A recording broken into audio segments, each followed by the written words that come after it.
Call the school board meeting to order. Can we have a roll call, please? Patty? Liz Barrett. Here. Tish Campbell. Nancy Clayberg. Here. Pip Blues. Here. Brian French. Here on Zoom, 255 FW Hartford Drive in Portsmouth. Thank you. Lee Hudson. Here. Byron Maddow. Carrie Nolte. Here. Lisa Rappaport. Here. Nathan Delaney. Okay, thank you, Patty. Can we all stand for the Pledge of Allegiance, please? Allegiance to the flag of the United States of America and to the republic for which it stands, one nation, under God, indivisible, with liberty and justice for all. Okay.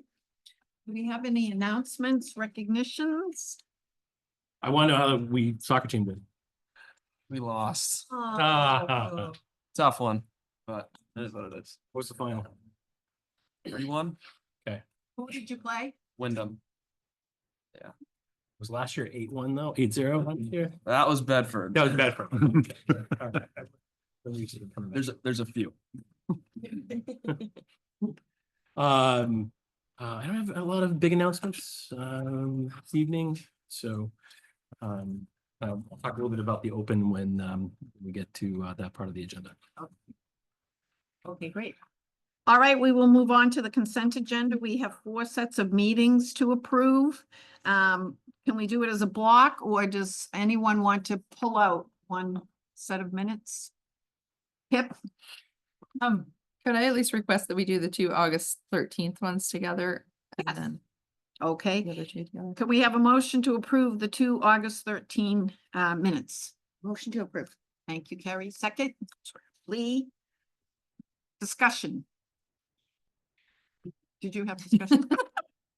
No, I just know that 3 of us were not in attendance at that meeting, so I wanted the opportunity to abstain. Oh, I see. Okay, okay, that's great. Anybody else? All in favor? Aye. Any opposed? And we have an abstention. Okay, let's do the 2 September meetings, September 10th and September 16th. Do we have a motion to approve those minutes? So moved. Yep. Second, Lee, Second. any discussion? Yes, Pip. Regarding the work session, I was wondering if, I know there was a note taker at that meeting and I felt like there was a lot of rich conversation that came out of it. I wondered if we might be able to include those notes as part of the minutes, because it doesn't offer a lot of content as to what was discussed. There's a reason why we can't. Or add it as an attached document as part of the minutes. That's fine. Thanks. Okay. Any other comments? Okay, with that change, can we approve those 2 sets? All in favor? Any opposed? Motion passes. Okay, let's move on to public comment. Do we have anyone in the room that would like to speak? I guess we don't. Do we have anyone on Zoom that would like to speak? No, nobody there? No. Okay, we will close the public comment session. Now we go on to the superintendent report. Beck. So you have the normal summaries of emails, notification in relation to trips. Please note on the new employee welcome reception that we originally were scheduled to do that on the day we did the workshop. We ended up changing our meeting to make it a morning meeting and do the strategic planning workshop, and then pushed back the new employee reception. So that instead will now be on the 7th and Or the 8th. I'm sorry, was the 8th? Oh, you're right. Tuesday the Sorry, Tuesday the 8th at 6:30. So we'll be on the front end of our meeting.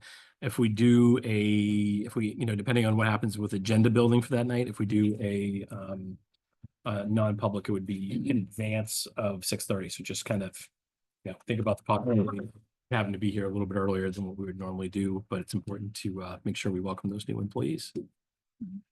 After that, then you have a letter of resignation from Kelly Moore, who served as part of a team at the middle school over the last several years, where two different employees occupied one full-time position at the middle school.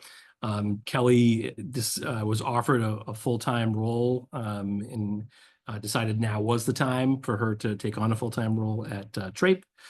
So she's moved on to that position, and Tara Mikula, who's was the other half of that role, has assumed the role full-time. So. And then just quickly on the opening, don't have a written report for you, but just I would say that welcome Patty to contribute her comments as well. Generally, I think folks it's been a very positive start to the school year. Folks are, whether it's students, staff, parents, there are always exceptions. There's always here or there things, but I would say generally, kind of as a district, we've had a really great start to the school year. I wonder to what extent having nice, cool weather as we started helped the cause a little bit too. But I think generally people are just in a really good place, and we've had a really nice start. Saw several of you at the open house the other night. So PMS had done a really nice job. We have open house tonight going on as well. So far, at the superintendent's office can sometimes be complaint central, and we in that way, we've not been that busy to start the school year. Lots of people feeling good about things. So. I have a question about the resignation. Yes. I remember during our budget conversations, we were talking about trying to bring a librarian that was half-time to full-time. And I think that was at the high school, but I'm just curious. Well, I'm curious first how it started out and why it started out as two half-time positions. Yeah, I honestly don't know the full history. Predates me. It was something I inherited, and the impression I got was that it worked for both folks, but I don't understand the impetus for it. And so I'd be making something up if I responded, but my understanding is that for a period of time it worked for both folks, and then there was a point where Ms. Moore was interested in being able to pursue a full-time opportunity. Okay, well, I just wanted to raise that as a minor concern because, for instance, if we can't if we can't make the positions full-time, I think we risk losing people sometimes. And I think that Sure. was something that happened during our budgeting session where I think we just need to be cognizant of that because I think people rely on full-time work and expect it, especially after they've been here for a while. So. I would agree with you that sometimes making a choice to have a part-time position in the midst of whether it's a new position or it's an existing position.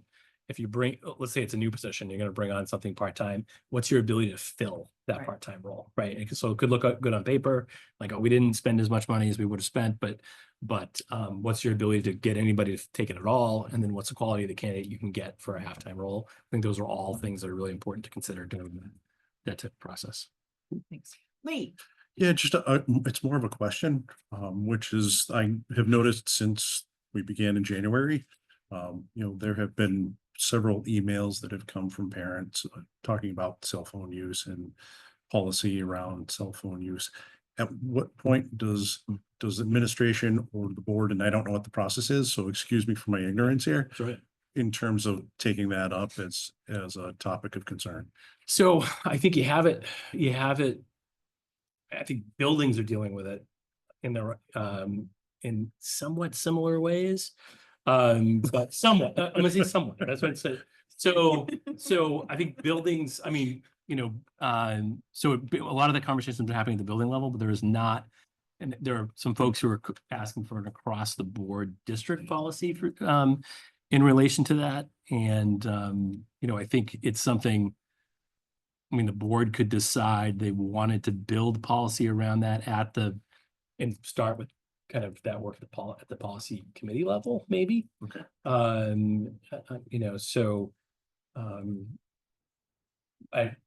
think that could be an approach.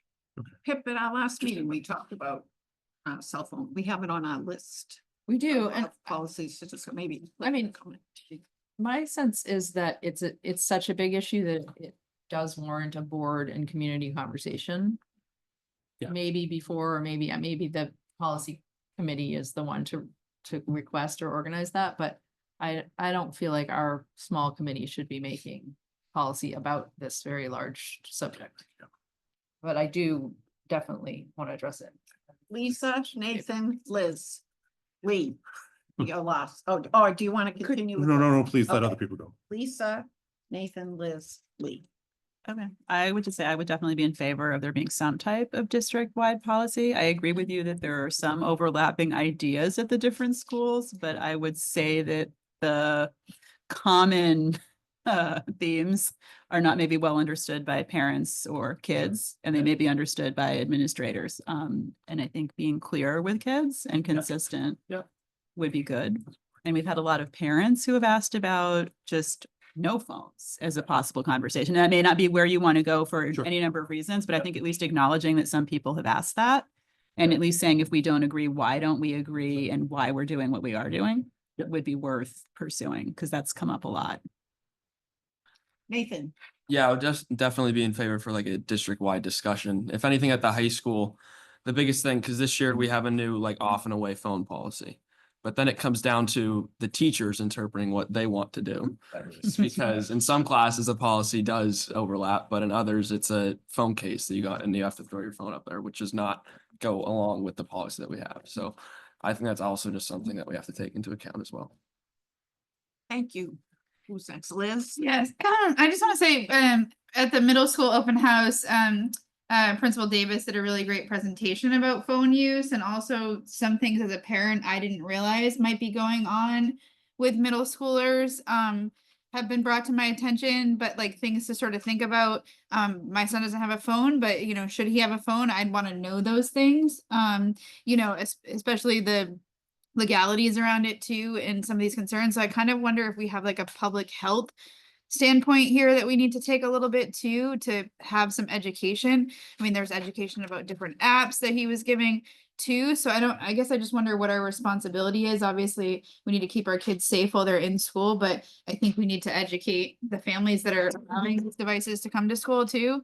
But also have another bigger conversation about like, what does it look like if you don't have a phone? Because I think that was my questions of like, you know, I think of like old school, okay, I'll call the office, they'll tell my kid I'm running late or what, you know, or like go to the office, you know, but I think it'd be better for me if there was some sort of handout or some sort of communication that like, if your child doesn't have a phone, there's, you know, there's not pay phones anymore, but you can go to this place or this place and like there's phones available. I think that would be helpful. So I think just expanding the conversation, and I agree, I do think we need to have a policy around what some of these things look like, but obviously allow some flexibility. But I obviously, you know, you don't want to get into a situation where kids are playing favorites on teachers based on their cell phone policies, you know, so I appreciate that too. Just saying one thing out of Phil's presentation, which I thought was great. He said for their belief is their leading cause of violations of their cell phone policy are parents texting kids during the school day. Yep. And then kids having to decide, like, I got this text. So now do I go to the bathroom to hide the fact I have my phone so I can check my text from my parent and then respond and then go back to class? And, you know, Principal Davis's thing was, you can still do what we always used to do, which is call the office. We will get a note. We will make sure the student comes down to get the information, or we get the information to the student. And it's a little less convenient than just typing in the text, but that's what we encourage you to do. And please don't be the biggest violators of our cell phone policy, parents. I also wonder too, sorry to just add this in, but like the Google policy. So like I've gone on, you know, with my son's use his home computer to use his Google account with school. And when he was in elementary school, I found that there was a discussion board from a class that wasn't regulated. So then I ended up telling the school about that. But then, you know, now two kids are emailing, but you know, middle school emails are like, you know, so I think there needs to be a bigger conversation about just like phone use, but also that Google piece of that's used for too. I mean, could I, you know, as my kid gets older, could I email him to say, hey, I'm not going to be home, you know, take the bus home, or, you know, whatever. Could that be an option? I don't know. That if that could be communicated too. Okay, thank you, Lee. And then Carrie. Yeah, so I guess it's really more in relation to the school opening topic. And number one, I've gotten great feedback on what happened with the life skills program in that space. So I wanted to actually suggest that I'm hearing great things about that. One of the questions that I would love to actually find out from you, and I've been hearing rumblings, that there's an ADA audit that is potentially coming. But again, hearsay, wanted to see whether that's a reality or not. Special ed. There's a couple different things going on. So we have two different things that are maybe adjacent to that. I don't know about a strict ADA audit where we have an audit connected with our Career and Technical Ed Center, which is connected to the Office of Civil Rights, and making sure that we're, and there are components of ADA adjacent kind of things that are part of that. That might be it. And then in addition to it, we're in the midst of doing what should be a 6-year cycle from the state, looking at our special education programs. And there's that process. So you get those two different processes happening at the same time, both of which will probably have some ADA threads to them, but not a pure ADA audit. Okay. As far as I know. Yeah, I just wanted to, like I said, it was hearsay. I didn't want to- Okay, thank you, Lee. And Terry. I just wanted to go back to the agenda as sort of Lee did, and it would be great to cover phones at future agenda items. So I wanted to, I don't know, do one of the things on this list to say, let's get back to the agenda. Right, Elmo. okay, thank you. Thank you. Go ahead. Not on the list. Elma. I think, well, we'll no, start it let's with the move on. policy committee. Is that okay? What? We'll start the subsequent conversation at the policy committee. We have a meeting scheduled in a week or so. Okay, great. Thank you. I just had a question about the modulars in the new Lister Academy are working out fine. Yeah, we just, Tish was with me today, actually took me up on the tour of Lister. So we did a Lister tour this morning, and it's it's our nicest space in the district now. So we had an opportunity to go in, see the space, see some of the programming, meet some of the folks who work there. I thought was good. Took us about 45 minutes. So that's going well. Modular, yep, up, running, things are going good. We've got two, Kenny's finishing off. There's some plumbing stuff that we're taking care of tomorrow that will finalize the utilization of those bathrooms, which really wasn't part of our initial plan. It was a response to some community input. We kind of added that at the end. So those things are being taken care of. But if you, again, happy to take any of you on the tour of those spaces, because those are really nice spaces and nicer, in some cases, nicer classroom spaces than some of our other spots around the district. So happy to have people come in and take a look at those spaces, and super appreciative of Kenny and all the things Kenny was trying to balance this summer, which it's always like that. And then the flexibility and of the teachers who were involved in moving classrooms and getting things set up and doing all that type of stuff, because some of it had to be, because of permitting stuff, we had to wait until close to the start of school before we were able to do that. And so I'm really thankful for teachers for that flexibility, and some of the custodial staff who chipped in various ways. It's been great. Thank you. Yep. Patty, can you let me know if Byron or Brian? I will wanna let you comment? know. Yes, Okay, great. Byron's still not in, so I don't Okay. know what happened. Okay, And so I have a question on the super report, on the what? on the superintendent report. Yes. Can you just address the two field trips briefly? So both are connected to the CTE program at the high school, the education program. And one is an end of the year trip to Florida that takes several students down to Florida for it's like a conference, and they have an opportunity in some cases to present depending on the particular year. So that's kind of like a culminating experience for them. The other one is an in-state one that is all focused on, I think it's focused on those types of programs. It's kids trying to continue to garner interest in students who are interested in pursuing careers in teaching, in education, and that is up in Plymouth. So our crew goes up as part of that. Okay, I guess I was just curious about like the number of students and like committing people to like a low number, it's sort of like you see 2 students and you hope that it could be more, type of thing. So in some of those, there's only a certain number of slots we're allowed Oh, okay. for All right. those programs. Okay, all right, thank you. Okay, thank you, Liz. We will move on to the financial memo and financial report. You'll see in your packet, you have your monthly budget report. It's for August. We only had 3 days of school in August, so there's really not much in there to discuss. There's no trends or anomalies at this point of the year. We'll be monitoring, obviously, that as the year goes on. So that is rather boring, to be truthful. Boring is good. Right. The other part is the CIP memo. We started the CIP process early with the city at their request. So what you'll see in there is the copy of what we submitted last year for the CIP that was accepted, and what we will be putting in for this year, which is playgrounds at all 3 schools. And that you'll see the last page actually has the sample rough draft of a page that will hopefully go into the CIP and be accepted by the city. The city actually is aware this is coming in, so it's not a surprise to them. And on top of the CIP report at the end, actually, Dr. McLaughlin stole some of my thunder by sharing some of the information that I had in here, which was some of the major projects we actually worked on related to CIP this summer. Obviously, the Dondero window project went through perfectly fine. Blinds are still in the process of being installed. We have new outdoor lighting that was installed. And just keep in mind, those were funded through ESSER grant funding, so that didn't come out of our budget. A small part of it did, but most of it, about 90% of it, came through ESSER.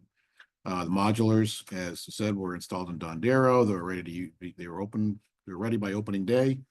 Still some punch list work to be completed. Bathrooms are being installed, hallways being painted. That hallway, I don't know if anybody's seen it. It's great for protecting students as they come to and from the school. That's not only for convenience, it's for security as well, which is great. And the Lister Academy build out was completed. There's mostly just technology items that we're waiting for right now. Otherwise, it looks great. And that punch list work is also ongoing. The Lister project was actually funded through the city CIP, which was what we're discussing right now. And the modulars actually came through our regular operating fund. So I will answer any questions you may have. Carrie. Probably for both of you on the playgrounds. Yep. My understanding was historically the PTOs of the elementary schools were managing, and I just wanna, make sure that I'm seeing this as a change, and it is a change. And also that, there's communication to PTOs. You want to take Zach? Yeah, I would, so first, it's definitely a philosophical shift. So there has been, for a period of time, definitely through when Nancy did Dondero, for sure, that there was this expectation that PTOs, PTA were gonna do it. I think the conversation has been this rolling conversation since we had some advocacy coming out of Little Harbor. That is this or is this not part of your overall school programming? Or is it an appendage? And is it something cute? Or do you see it as a core part of what you're doing? So so that's been the conversation. My dialogue, I think you guys have seen me repeatedly as this has arisen, has been similar to when we were talking about we had air conditioning citizens requests last year, was that I believe that we had a certain amount of pie in the CIP that was kind of informally allocated to the schools. And that I'm not anti-playground or anti-moving in that position of saying this is just institutionally something we're going to take care of. But I didn't want to do it at the expense of other projects that we had already identified were going to be important, like the roof at the high school, paving, the long overdue paving work at the high school. So we've had some conversation with the city, and I think basically, I think that what we've been getting back from kind of the manager's office is they don't perceive that it's an either or situation. So that's when we started to feel more comfortable where we could put it forward. So right now, the way this is set up is we would look at using, because we would be looking at this as one kind of large project over a 3.5-year period of time. So where we would address all 3 playgrounds. Actually, we'll call it 4 playgrounds because PEEP has a separate part of it. So we'd be in a planning phase next year, in 26. We'd use some operating funds to do some significant planning and permitting. Would look to do the design of the 3 projects all at the same time. To have similar expectations as to what our thought process is about appropriate playgrounds.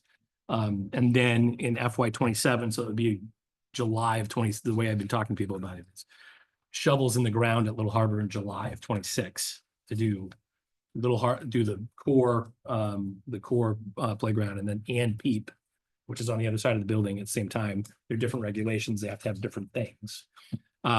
Franklin in July of 27, and then back to Dondero in July of 28.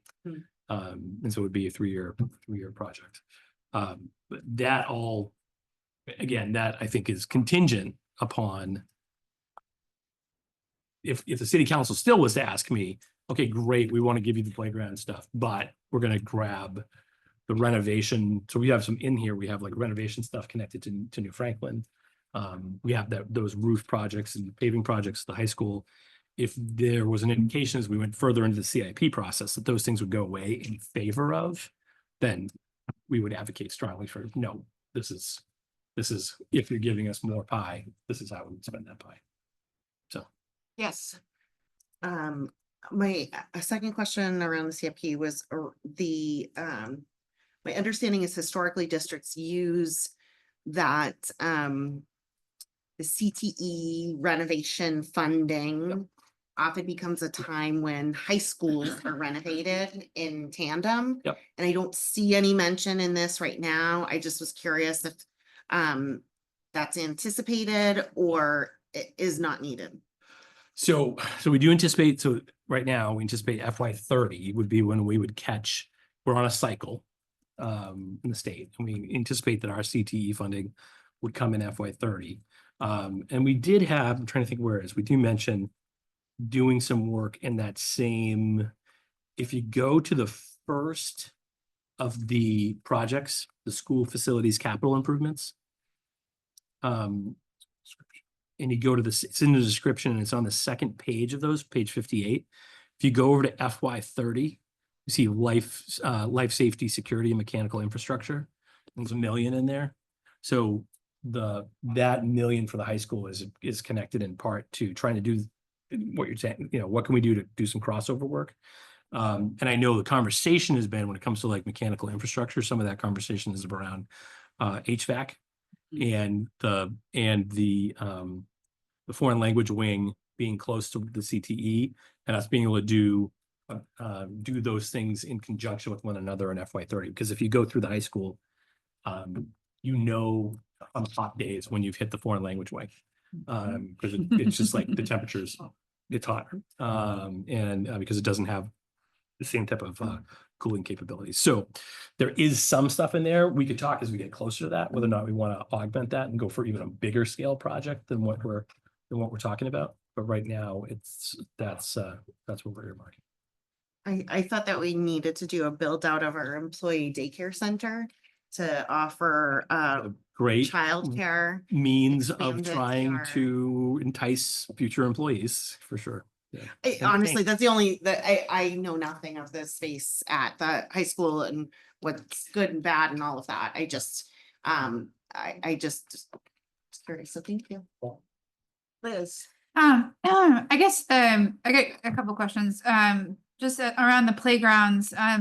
It seemed that Little Harbor had some serious safety issues based on what was brought forward to us. So it has me a little bit concerned that we're talking about waiting until July of 26 for that. And so I guess I just wonder if there's a way to address any of those things now, or do they need to be addressed now? Like, have we had anybody take a look at it? Yeah, on the- I don't think that the playgrounds, I think the playground at Little Harbor could use an upgrade. I don't think the playground at Little Harbor is dangerous right now. I think there are things we can do to manage the to manage some, the equipment, tweaks on the side, there's things that we can do. I mean, we're always, I mean, we do repairs, we put down, you know, every year we put down new chips. We do all that type of stuff. There's always things we can do on the margins. I don't think that a whole scale, one, we haven't gone through, we wouldn't be able to do what we envision, which is this larger scale project and we think save money through economies of scale to do it that way. So if we tried to do something between now and be in a position to, one, we don't have the money available to us necessarily in FY26, but even if we were trying to rush between now and really the day after kids get out of school to break ground, we worry about our ability to pull that off well. Was there any, So- I guess I was just wondering, was there any conversations with some of the people that are like doing these PTA playground projects when you sort of came to this number for the cost? Cause I'm not sure, you know, I don't know right in front of me what Dondero costs, but I assume, you know, they don't need a $500,000 overhaul. They probably need some more trees to kind of finish their plan or kind of do their plan. Obviously, there's some ADA questions around that, and I know that was an issue. But you know, I guess I wonder, you know, if like what the integration is, if we really need that much or not. Well, I think what's interesting so in the numbers, there's a small, there's a parent group through Little Harbor who initially was the impetus for advocating for all this, right? And that number grew over time to where the last kind of as a throw it against the wall number was $600,000 to redo Little Harbor through a combination of having design principles that were more kind of nature-based, less kind of concrete, you know, wasteland, big pavement type of thing that we've got Yeah. going. And how could we integrate more of that? But then simultaneously at the same, and that's good. And people, I think in this group, we've talked about outdoor education and being more connected with nature and could our play spaces look more like that? And then simultaneously, both because ethically we should do it and also because in terms of regulatory stuff, kind of ADA expectations have risen in relation to those spaces. So I think now it's this combination of it should feel like you're in the forest and it should be absolutely accessible to everybody at the same time. Those are things that drive up cost. And so I think that's where we're trying to strike the balance between those couple of things. And my last quick question is, have we cashed out on everything with ESSER at this point? Because I think we're hitting the deadline, right? So is there anything Yeah. that's lingering Done and on it? done. And everything's been approved and Spent done? every last Okay. dollar. Yep. Okay. The state's been banging the drum for Yep. like every message we got for the last 2 months. It's like, make sure you get everything spent by the 30th. Make sure you get everything spent by the 30th. Okay. Okay, Lee. I'm gonna make it really fast. Thank you for putting the ADA compliance in the playground aspect. What's the process for somebody to actually help fund that? So could we actually spend $3,600 in the interim to actually put in 3 ADA compliant swings? Because there's not one at any of our schools. Yeah, that's great. That's a great question. I don't have an And I'm answer. happy to fund it. Yeah, no, I hear that. Let me think about that.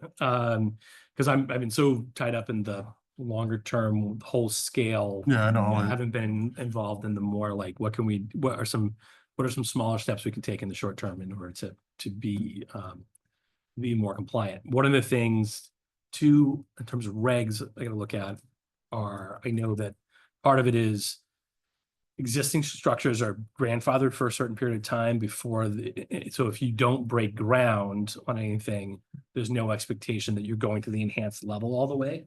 And so what I don't know is where is that tipping point and the amount of change you can do without then triggering expectations for the entire space that we may or may not be in a position to instantly do. Okay. We wouldn't be in a position to instantly do. So let me find out more and I'm happy to get back. And just to give you a little bit background, I've actually been nosy and actually. I love good nosy. Went and contacted a company called Burke that actually the swings retrofit to existing swing sets. Nice. And so, and literally $1,184 per swing. Nice. And so having 3 of them available in each one of the schools might be a great interim solution. Or not a permanent solution, Yeah, but the nice part about that is it probably would then be able to fit to whatever new Yeah. structure you had, Right. right? So Right. anyway, I'll leave it at that. Thank Awesome. you. Thank you. Lee, thank you. for your effort to contribute. That's wonderful. We'll look into that and let you know. Thank you. Okay. Anyone else? I just had a question for Brian. Everything we see in red is that's where we're over, correct? We've spent over and a lot of it is maintenance and that's because of the modular and Lister and all that. Okay, so you're not concerned about I'm not that. concerned, because the bottom line is still very, very positive. Okay, I guess I have a question about that. I'm Okay. sorry. I guess I just wonder if there's any concern with where we're at, if we're that much overtime with overage, but also, you know, Ken has been asking for a maintenance supervisor and help, so I guess I'm just wondering how strained are these folks right now? I don't want to get into a position where we're gonna lose somebody because there's too much going on or whatnot. It's an interesting question. I mean, I would say, I do And like, how's hiring? genuinely worry about Kenny and how and the year goes in a cycle. Not that he's not ever sitting around with his feet up on a desk. He's busy all the time, but this summer, which is not unlike a lot of summers, is just really, really intense. And especially, if we have several large scale projects happening at the same time. And this one, because of some of the kind of conversation sparked by the city council, it also got really political. So you're trying to balance, like, projects are just hard anyways. And then you're also trying to balance this, this additional kind of uptick of kind of pressure. And I just want to make sure that we're making sure that Kenny's in a spot where he can do that job and then also manage all of our custodial maintenance staff at the same time. So, don't be surprised if for whatever it is, year 4 or year 5, back comes, a request for like a number 2 position for Kenny. We've been close. We keep getting closer and closer. I think last year was like the last cut. But don't be surprised if we come back around with something like that. Is there any way to contract any of this out to sort of lower the overtime numbers? Usually the contractor Contracting makes out it more expensive. Okay. It's cheaper for us to do it in-house, even with the overtime, than generally what it would be for us to. Yeah, I just want to like hurt the people and then not have the people type of thing. Yeah, right. I mean, the good thing is they all knew going into the summer, it was all hands on deck to get this done, and Okay. they did. I mean, kudos to Kenny and his crew. They were Give them a unbelievable. They couple got days it done off, on maybe. time. They were working weekends, nights, doing everything, and that was the expense, but the payoff was well worth it. And it wasn't a budget buster for us. I mean, we could still absorb that and do okay. And the other thing I wanted to just say is I think sometimes the misconception is about some of these large scale projects is like our guys are building the modular. And it's like, no, it's like contract work for the most part. Now there are a bunch of, and it depends on the project. Sometimes our guys, because we have skilled carpenters and things like that. But there is, when we do large scale projects like this, there's a ripple effect on a bunch of side things that become more stressful. So if you're Chad, who's the lead custodian at Dondero, this was a more stressful summer in terms of trying to just maintain cleanliness of the place and be in a position to get your floors waxed, do all the things that we would do during the summer where it's usually intense anyways, and try to manage teachers who are coming at different times of the year. Like, this week's good for me to move, but I can't move that week, but the floor is wet over here. So it just creates like additional stress. I think Dondero will be very happy to not have any, big projects next year, right? And just have a normal summer. Sorry, my last question with Lister Academy, can we share custodians at all with that building? And like, what is the screening process if we do share any staffing with that building? So we don't utilize staff from community campus. We have a custodian that we split is part-time at Lister and part-time the 3rd shift at New Franklin. Okay. So, yeah. I think Pip had her hand up. I did, yeah, unless Liz was. No, I'm done. That's it. Sorry. I wasn't actually talking to you. I just called her Liz, but I said, Gary, was your question on the subject? Yes. Okay, go ahead then. I'll. Super quick. And like, I don't know enough to say this, but it's something I've heard. You love those comments. Yes. But I guess just one of the things that I have heard is that there's a DPW in Portsmouth Yep. and the school department are like very separate, which I think has its benefits and things like that. And I would just like, I would just, if the budget request is coming. Yeah. Want to understand more Yeah. of how we do things, what duplication of effort is out there across, sorry. So I can tell you, because I heard some of those same comments in the spring around synergy. Yes. I think synergy was the terminology. If we go back, and I've got a couple of these, there have been blue ribbon commissions, mayor-driven reports. I think there's like 3 different kind of seminal examinations of, hey, I bet you we could save a whole bunch of money by combining DPW and school into like one even set of kind of custodial workers. And I believe, I don't want to overstate it, I think all 3 of those come back and say, no, we're doing as much as we can do now. There's mission issues that they're like divergent needs connected to both groups. Here are a description of the things that we already do that we can collaborate on. And here's why it doesn't make sense at the other level. So this was not, I think the most recent one, maybe it was just before COVID, but there's like 3 different, like, we're all gonna get together and really study this kind of things. And they're all saying the same thing, which is, it's not there. Thank you. Yep. Right. I just wanted to add, you really can't take a custodian from the city and interchange them with the custodian of the school. Because they work with kids, they have to go through much more background checks and everything. You can't just put somebody unsupervised in a school setting. So that's one of the issues too. So. Yeah, and I would just say that I totally understand that. I would say my thought was more around the project management stuff. As all of these projects come and are sort of short-term time limited, but it sounds like that's the biggest variable. I don't know. Could be, yeah. Maybe. I had a quick question, Brian. In your memo, you mentioned that the out-of-district placement money is going to be handled or tracked differently. Can you just explain how that is going to work? How that works in our favor? What happens sometimes is if somebody is out of district, we know at the beginning of the year, we'll encumber those funds for the entire year. Sometimes they encumber them for only a few months at a time, depending on whether they go in or out, if they know. So what I'm doing now, I'm requesting that they encumber those funds for the entire year. So I know what I actually have available to me. Yeah. Benefit, there's pluses and minuses for it, but the good thing is, as I get closer to the end of the year, I start closing out those purchase orders, I start picking up more funds at the end of the year. So I would much rather know what I have than have to guess what I need at the end of the year. So Yeah. that's what we're gonna be doing a little bit. It's not as much tracking as it is just financial accounting Okay. of those expenses that we have. So. All right, that's helpful. I know there's been a lot of discussion about those monies, so I think sounds like it'll be a and better way to know what to expect at least. And that's not a problem unique to Portsmouth. That's statewide, if not nationwide, especially that costs are through the roof. Out of district especially. Okay, thanks.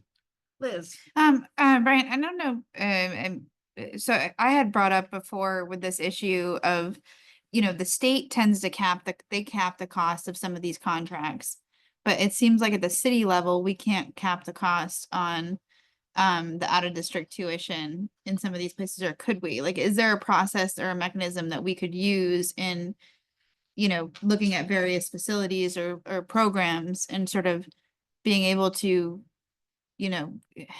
put some caps on costs? Do you see what I'm saying? Like the state has certain contracts with these with different facilities. Like, is there a way that the city could get in on any of? No, because basically we're at the mercy of the people that are charging it. We don't have that luxury of getting a volume discount or getting anything like that. We can't negotiate because honestly, there's not enough seats for the kids we have now. Yeah. The other challenge is, we can only, the challenge is that, the supply and demand, first of all, but on the other side, depending on what we're spending on a child, we can get what we just call catastrophic aid from the state.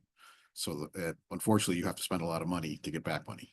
So there are some benefits to some of the higher costs, but of course you gotta spend it before you get some of it back from the state. But with these purchase orders, are we somewhat capping the cost because we're saying we're getting the facility to commit to what the cost is gonna be for the year No, versus when purchase they- order is just basically if they were there 180 days for the year, Yeah, what's it gonna cost us? That's the purchase order. I know, but would that like sort of stop them from increasing or, you know, That's no commit control. them to That's it? just- That's just an accounting function on our. Get them to sign a contract? Okay. I mean, they're gonna charge us a certain amount per day. Right. And then we're multiplying out, instead of saying, hey, let's bank it, let's put down on paper what the 3 months would cost us and kind of commit ourselves in-house to holding that money aside for that purpose. Instead, we're saying whole year, if the kid went every single day, and what ends up happening is they don't. At the end of the year, we do an audit, Yeah. our self-audit, Yeah. and we go back, how many days was that student in school? And we get a credit for every day they were not. Okay. So that is less than we would pay. It's a daily rate. It's a daily. Yeah, and it's a lot. And for It's not cheap. transportation, Mhm. tuition, Everything's. sometimes additional services tacked on, so it can be a lot. But it's, this is my preference. I'm glad this is kind of where Brian wants to go. This is my experience in before here, was that we would basically, we'd lock in what's the worst possible scenario for us in terms of outlays to out of district placements at the beginning. And it's much easier at the end of the year to be like, oh, we've got an additional $53,000 more that we did not have to spend, that now we're in a position to use for other purposes. And as opposed to, oh my God, there's 2 weeks left in the fiscal year and we actually are up, we're in the hole someplace, and that's what we want to avoid. So basically, we budget to max, what they call budgeting the maximum exposure. Yeah. What's our maximum exposure for the year?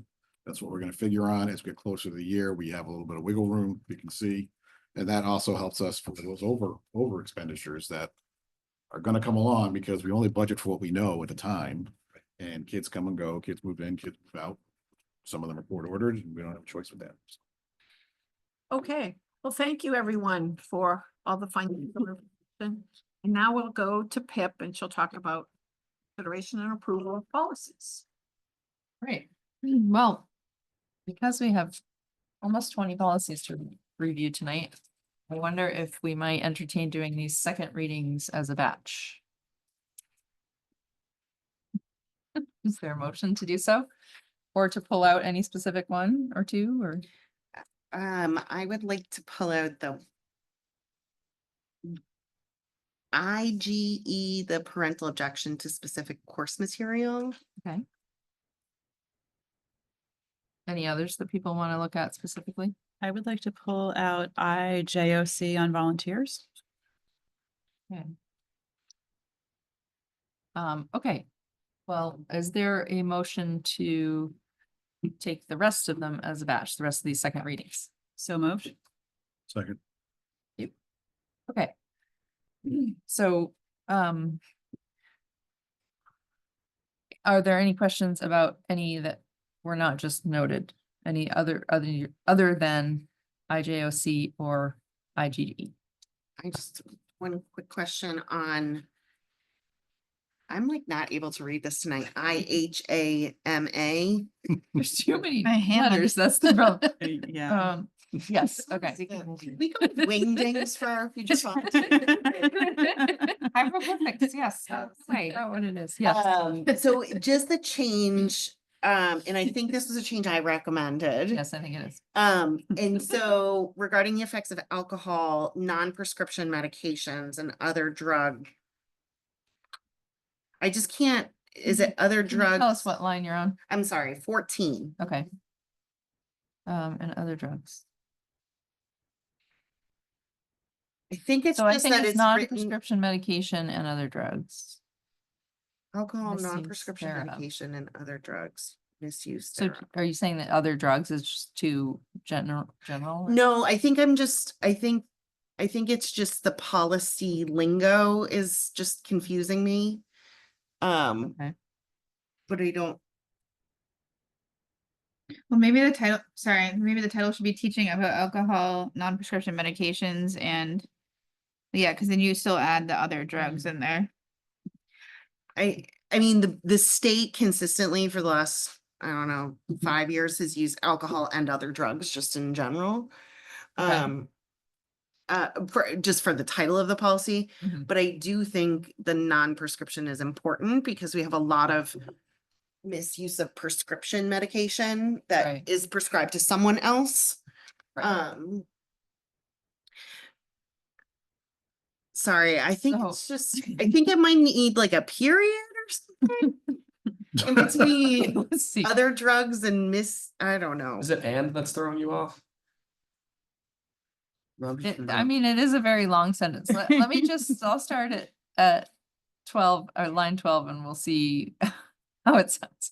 As part of the health education program for grades K through 12, the district shall provide I think it should say age and developmentally appropriate education based upon the needs of pupils and the community regarding the effects of alcohol, non-prescription medications, and other drugs. Misuse thereof, the hazards of using tobacco products, e-cigarettes. Yeah, I think a period would be helpful in there. Maybe two. Okay, but in terms of the So- other drugs part, is there something that you would No, prefer or recommend? no, I'm good with that. So I think maybe it should be other drugs, period. Mhm. The use? Including. Education should include misuse Mhm.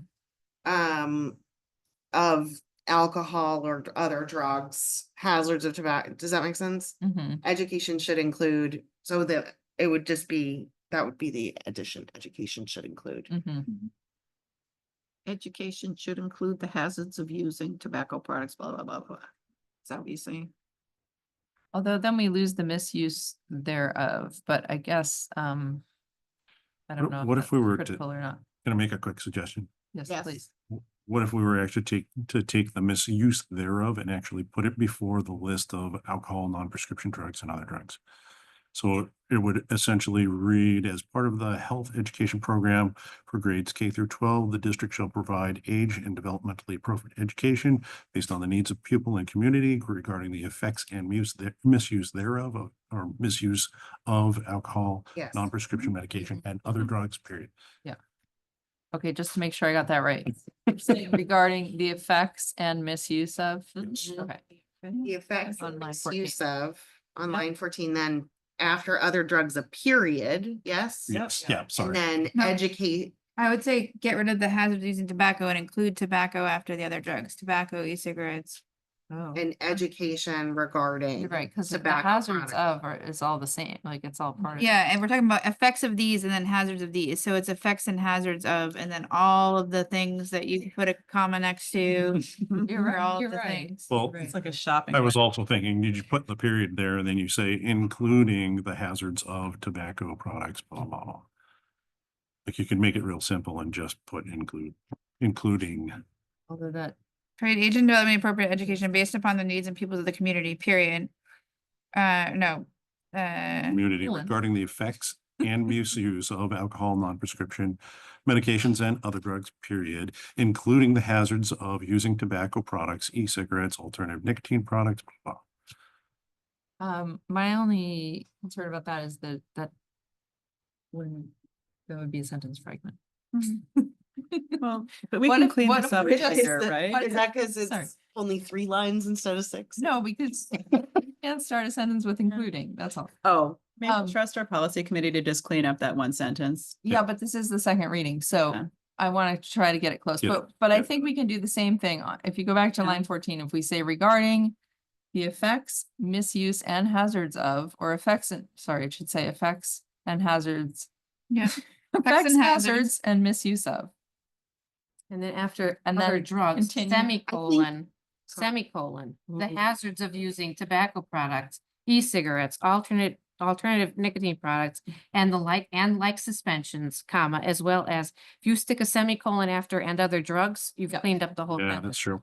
Okay. Oh, yeah, I need good semicolon. Oh, yes. This is National Punctuation Day, folks, so I'm oh just my saying. God. Just saying, I pulled out the punctuation. You've been waiting to drop that all night. Yes. It's my moment.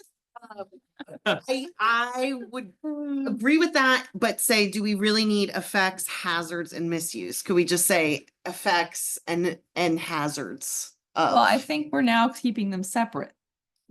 Oh, no. Mhm. Okay, Semicolon. sorry. Never So mind. I think Take we it back. I think we need the effects and the misuse. Yep, Because and then Those are semicolon two the separate hazards. things. Right, and then we're gonna keep the hazards after the semicolon. Yes, Love it. Okay. So great. I really do appreciate the addition of the connection to the, that people can call and connect in the treatment specific piece. The one other suggestion would be just to add that RSA at the bottom of the policy so that Yes. if it changes, then we're referencing it. And I will is a send good- that to you. That is a great suggestion. Thank you. And thank you for pointing out that kids can seek help for that because it's very important to include, I think.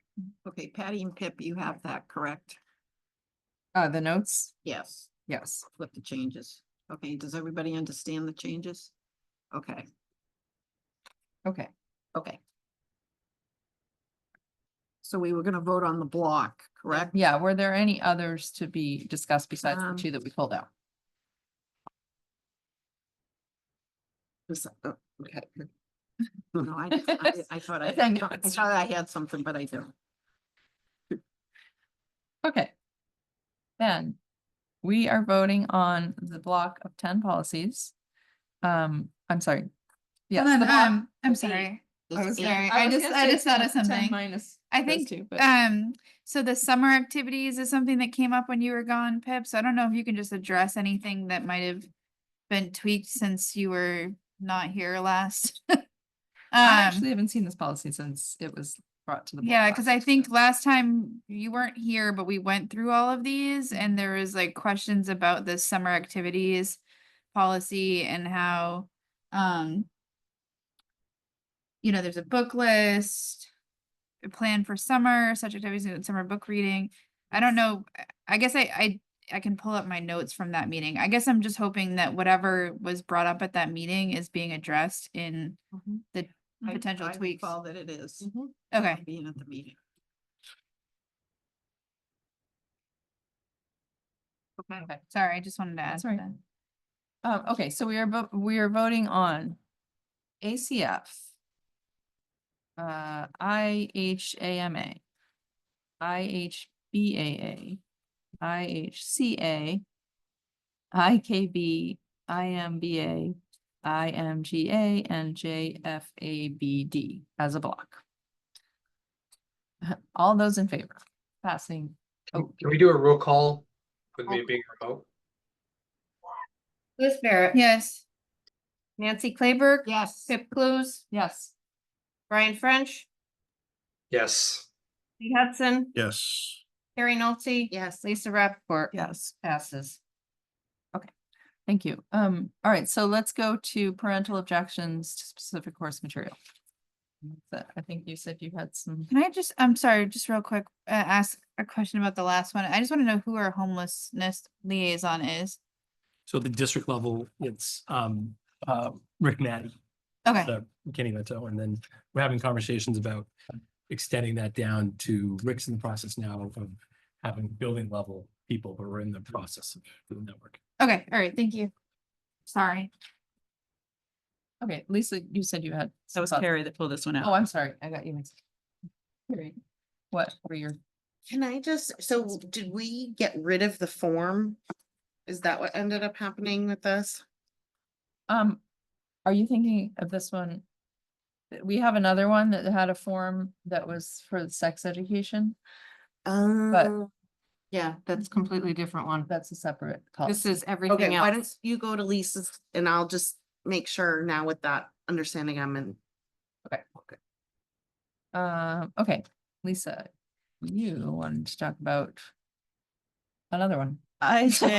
IJOC volunteers. Yes, I have no volunteers. specific quibbles with the language, but I just as a point of clarification, Zach, I've heard from various folks around the schools because I volunteer. Yeah. and It's come up on the PTAs, it's come up in a bunch of different clubs. what is a designated volunteer who needs a background check? And I know we have two different policies that address this. And my idiot understanding was that if I'm like at a bake sale or I'm volunteering for one night at the play, helping out backstage and there's like staff around and lots of people, you don't need my fingerprints maybe, but if I'm like in the library every Tuesday afternoon at Dondero with kids, then you probably do. But I think I'm just hearing, it sounds like I think there's a your lot of summary understanding confusion. is the right. Okay, understanding. because I just wouldn't want to unintentionally make it harder for people to volunteer because Nope. there's an expense and time constraint. No, we So don't- for a one-off event, Going on the field trip with your kid, you don't need. right, like overnight trip, you might, but you know ahead of time because you're not. Depends on the just- nature of the trip Does and it? how we are Okay. organizing Okay. coverage and adult stuff and all that jazz, most likely, Okay. yes, but So I didn't need to change the language. I just wanted to make sure I was clear on the no, understanding. your 'cause it's basic, your come core up. understanding is correct. Okay, Yep. thank you. My, And how is this being communicated out? Repeatedly to administrators Okay. who, Trip leaders and who or will when- then, or administrators they're- gotta have control of who's in their Yep. building. and then they repeatedly explain it to parents as needed. I would say hypothetically, they might need a refresher. Because it's Or all over the really buildings right getting- now that they're people are more afraid confused. of it at this point, like. Yeah. They're over. You know, we're sort of- We can, I mean, Yeah. we see principals, we have No, a principal meeting coming right up. We can Yep. quickly Yeah. clarify with principals to make sure it's clear. I think I think the core understanding is the same. They may have Yeah. some one-offs that are like, Yeah. well, Zach, this could be more, one-off. It's not exactly every day of the week, but it kind of, you know what I mean? Yeah. So there's some of these that are in betweens and there's Okay. some of those they might, need individual guidance on. But core understanding is the same amongst principals. Okay. How that, to what extent that gets effectively communicated to every single parent, a lot of whom are not going to be volunteers. I don't know. And so we can work on that. Thanks. on the state level in other areas, like for the prisons, for example, my understanding when you have a designated volunteer is that it's somebody that's kind of like the oversight person. It's like you always have to have a designated volunteer if a group of people are going in, and that person needs the background check, but maybe not everybody else does. So, That's so not I what guess this is.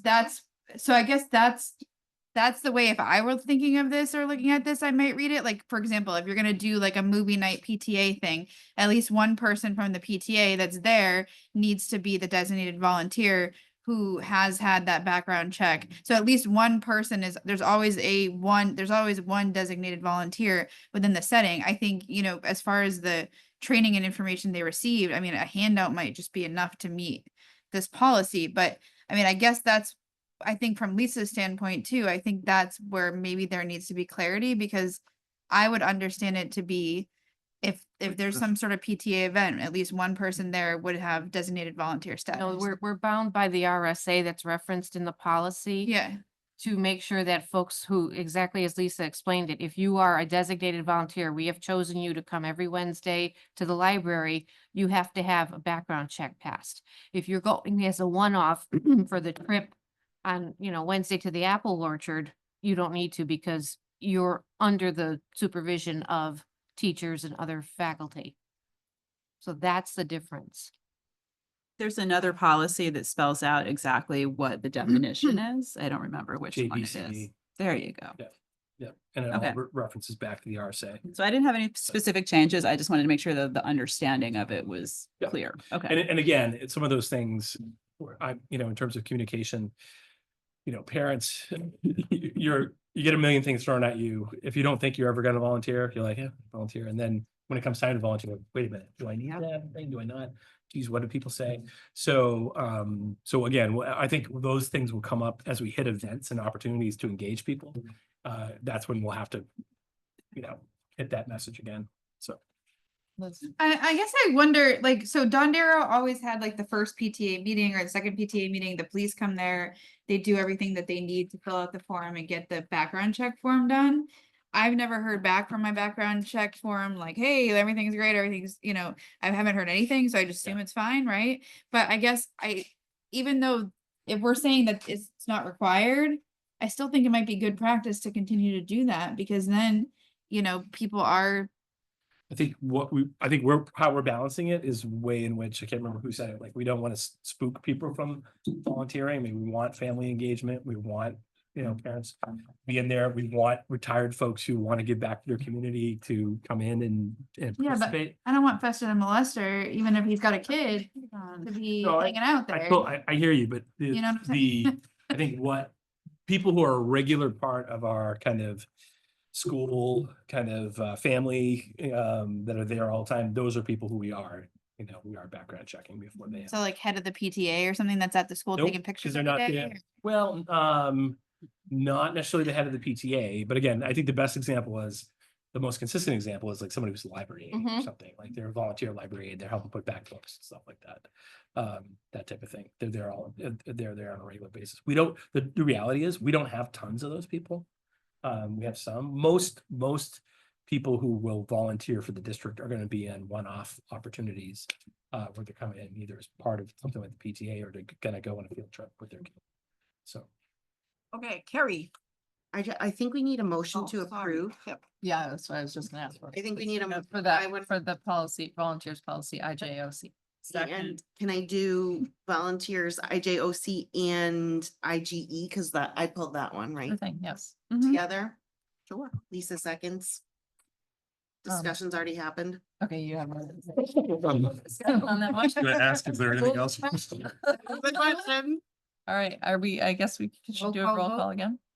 To approve IJOC and IGE second reading. Liz Barrett, Yes. Nancy Claiberg. Yes. Pip Clues, Yes. Brian French, Yes. Lee Hudson, Yes. Carrie Nolte, Yes. Lisa Rappaport. Yes. Passes. Okay, thank you. We will move on to new business, and the first item is the appointment for the delegate assembly. For new board members, every year, the New Hampshire School Boards Association has a conference where they discuss various motions that have come their way from different school boards. That's coming up October, what's the date? October 19th at the Grapponi Center in Concord. It's an all-day event. Would love to have someone attend from the school board if they're available. Lisa has gone in the past. I am very sorry. I have a conflict. I know. When is I it? know. Um, October 19th at the Grapponi Center in Concord. And just be clear, this is the New Hampshire School Boards Association coming to stated beliefs of the organization. So other school boards will submit ideas about, I think, the collection of school boards around the state should support blank as a belief. And then was it a 2-year process? It has to get voted in, Three. what, three times it has to get in. Yeah. That locks in. I would like to nominate Byron, who's not here. Oh. I would, Second. and I would be the alternate if Byron is unable to make it. Okay, that's great. All right, now, if anyone had a chance to look at what was in the packet, there are 24 resolutions that are going to be considered. They all came from different school boards around the state. It goes from equity, when you pay your dues, can some of it go to a lobbyist? Free breakfast and lunch throughout the state, which the state would fund. So that it's things like that. What else did I write down here? And I mean, some of them are interesting, some of them are very boring, but, the way the state taxes go to different school districts. historically, we have put out a vote ahead of time. Meaning like you review the policy, you say you agree, disagree, whatever, and then we discuss it so that whoever the delegate is goes in with the board approval Mhm. to vote or not vote. But like one instance where like 2 years ago, there was a thing about school lunches and making school lunches free. That one of the school boards had proposed, the NHSBA said, we do not support this, we recommend voting against this. And then there was enough votes to pass it forward. But then it has to get confirmed for 3 years until it's part of their advocacy strategy or their goals. So I'm happy to send out the You did a good Free- spreadsheet. love a spreadsheet. But I would just ask that members that are resistant to responding to emails, complete I it did this complete year. the spreadsheet last time, but I do think that we need to like share it publicly when Yeah. we do come to a meeting. Totally. But we would have to put that on the agenda for For the next week. meeting. Okay, and we would have to have our tallies to you by then, correct? Prior to that meeting, Okay, yes. so you'll get the spreadsheet out to all of us. Mhm. You don't mind doing that? Okay. Are we ever gonna just like throw on a random thing? Like, I mean, school lunches is great, but I mean, is there something we could think of, Lisa, from The the? process for that, we would have had to have that discussion back in June because there was a deadline with NHSBA to get your proposed resolutions to them to be considered at this meeting. So if we wanted to, it's certainly something we could discuss in the I was spring, gonna say in the but we spring. can't right Okay. now kind of be like, oh, we got one. No, Like, I we know have to that, wait. but I guess I just wondered where we sort of, if there was anything that Um, spiked in the, I Just don't thinking know. on what yeah. you said, I wonder too how education administration will change after the upcoming election. But that piece, like voucher system, there might Yeah. be things like that that affect school districts that I don't recall being on there, but I will look again. I don't know as far as like what we were monitoring too with the policy, not policy, the what's the- Legislative committee. legislative committee. Like, I guess I wonder if this is something, did we have this in legislative committee before and then decide not to? I guess I just, I I'm guess not this, for Sure. me, this is something to throw to legislative committee. Like, if there's anything that's spiking in legislation that we want to take a stance on, then maybe we come back. I We'll think come they're back in the two spring. Separate but related things, like the NHSBA is taking a very long view, like their purpose and saying we require 3 votes in a row on this is to step out of the politics a little bit, let there be turnover on the boards, let there be sort of a genuine groundswell of support for whatever ideas they're lobbying for or against. And they try to dodge as much as they can the really hot button political stuff. Yeah. And things do come up that, like we had a discussion last year about should we be lobbying about around climate actions in our school districts as we're having more extreme weather days and it's affecting our budgets and attendance, but that didn't pass. It might pass in the future, but there weren't quite enough votes last year, but it was like more than the year before. So I think we can certainly think about that. But for the legislative committee, we're kind of looking specifically at things that are on the agenda in the education committee right now that we want to consider having an opinion on to potentially sway the process in Concord in the current legislative session. So like the time horizon is a bit shorter. The issues could be the same. But does that answer? Yeah, your I guess I question? just wondered if this is something that we could like, if we're continuing with the legislative committee year after year, if this is something that we could sort of bounce into that and make a component of it, because I feel like maybe that's where this could lie on the radar going forward in future years. As we sort mean, of we think can about this more, I don't know. Talk about it. Yeah. It's yeah, interesting. we I could mean- bring it Yeah. up at the, after January 1st. I think what's interesting about it is, one, it's a long game. It is a long game. But if the NHSBA has one of their people who is is designated basically to just lobby, Mhm. spend all the time talking to legislators about. So if the power of us, if we had the sustained interest in one issue, and then we had the ability to lobby our fellow school boards and to get it, to lock it in, Mhm. there is some kind of power that you would have a paid lobbyist who on an annual basis would go back and say, oh yeah, here's that thing that we helped Mhm. lock in, that they would continue to advocate for. So be interesting, but it's definitely not the work what's bad, it's legislative work.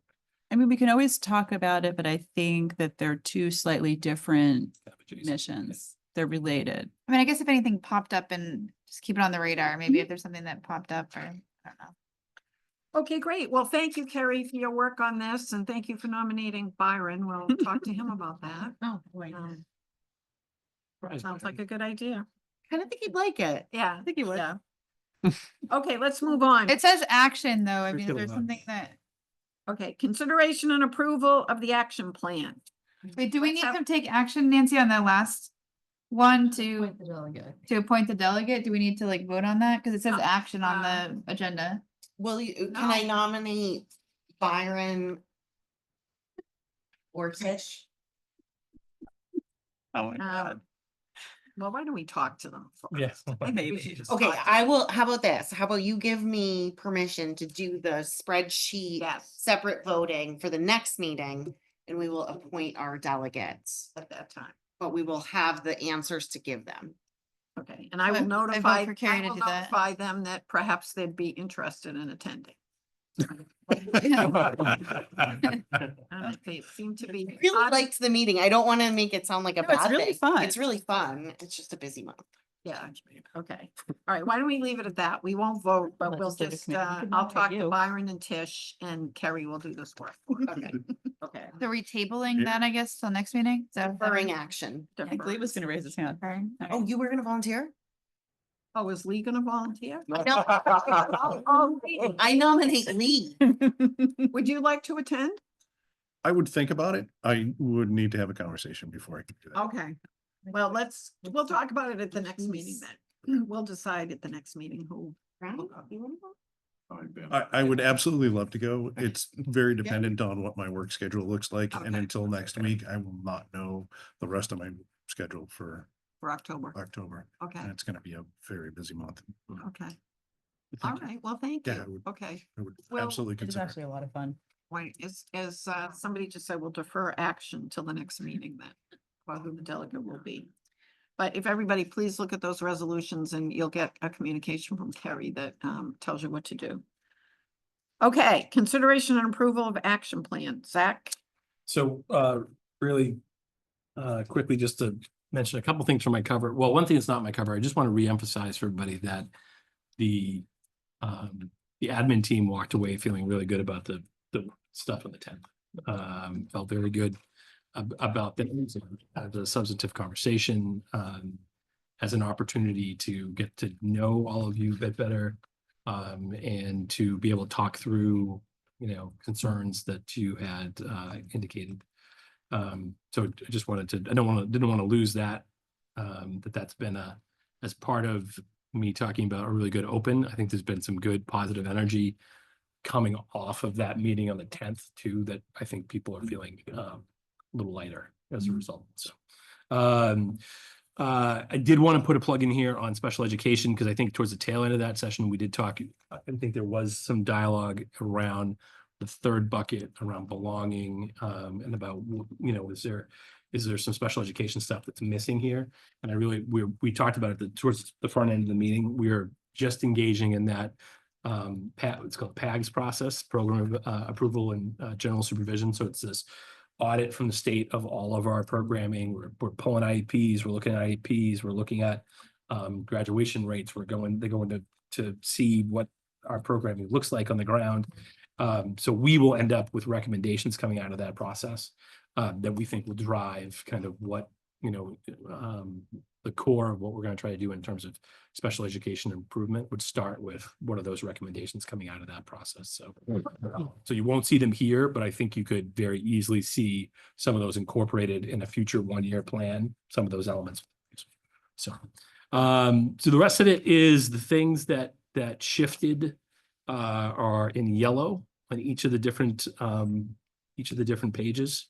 So you can identify where those changes are, and I'm happy to kind of, Patty and I can talk you through any questions you have about what those changes are, if it's like not clear, why some of those things are there, if you have some further questions about them.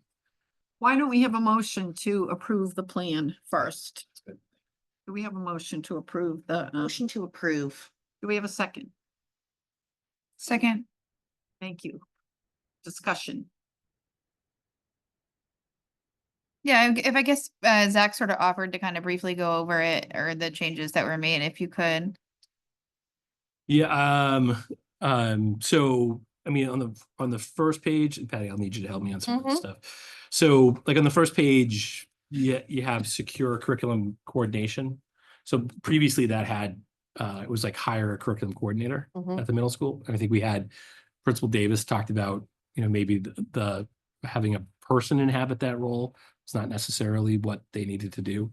So we're already starting to have conversations about, okay, so maybe it's not a person, but maybe it's not a singular role that exists at the middle school, but how could we potentially repurpose some of our other staff to make sure that they cross over into the middle school? So as we come into the budget process, it would be not proposing a singular person, but talking about how to adjust some of our other personnel in order to create that capacity. We're still in conversation about that, what that would look like. So that's the first one. As you get into the page 2 around the performance indicators, I think I'm trying to remember what it was and how we adjusted that first one. I mean, So Go ahead. just the curriculum maps, giving a little bit more clarity on what's in there. So information on curriculum related assessments to understand that it really is more than just what folks are learning, but also how we're assessing that, because those questions actually came up in part of the conversations. Number 2, we put in there that they would be based on standards as a result of the audit that we go through. So the audit wouldn't just look at who's teaching what, but how is that related back to standards? We did have a conversation on that. And measurement tool, we put in there the 4 critical questions of a PLC. PLCs were a big part of the conversation on the 10th. And so every professional learning community really has focuses on those 4 questions that are at the bottom. What do we want our students to know and be able to do? How do we know when they've learned it? So there's the teaching and learning, the assessment. How do we respond when some students do not learn it? How do we extend the learning if they've already demonstrated proficiency? So that's the remediation or the extension. Right now, we're focusing on what are we doing and how do we know if they've learned it? So those 2 questions will be answered as part of the measurement tool. And then question number 3 goes back to the curriculum coordination through the budget process. And budgeting doesn't always necessarily mean funds, but sometimes it means time and scheduling and making sure that folks have the ability to move from place to place. So that's what we fixed on that data dashboard. Yes, Carrie. And one thing that sort of, I think maybe it was just the recent learning about the PLCs, which was super helpful. Yeah.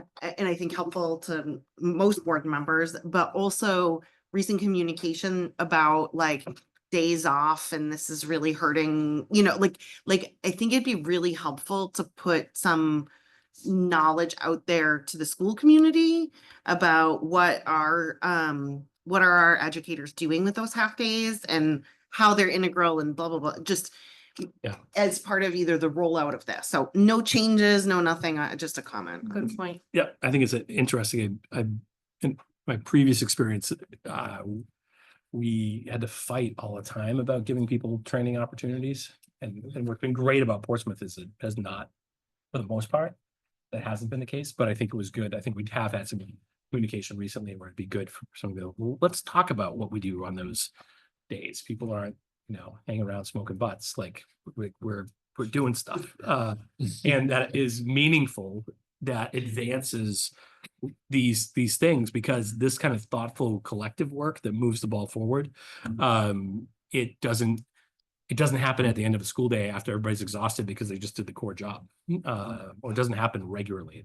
That time is absolutely essential if you want to change the structures, the systems, and the cultures of what you're doing. You got to give people the time to actually do that work. It just doesn't happen by happenstance. So I think that's something we can do a better job communicating about, for sure. Yeah.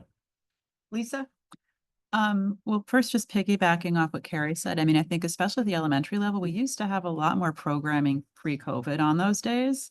And I know there's been budget reasons, there's been resources, there's been a lot of reasons that didn't all build back.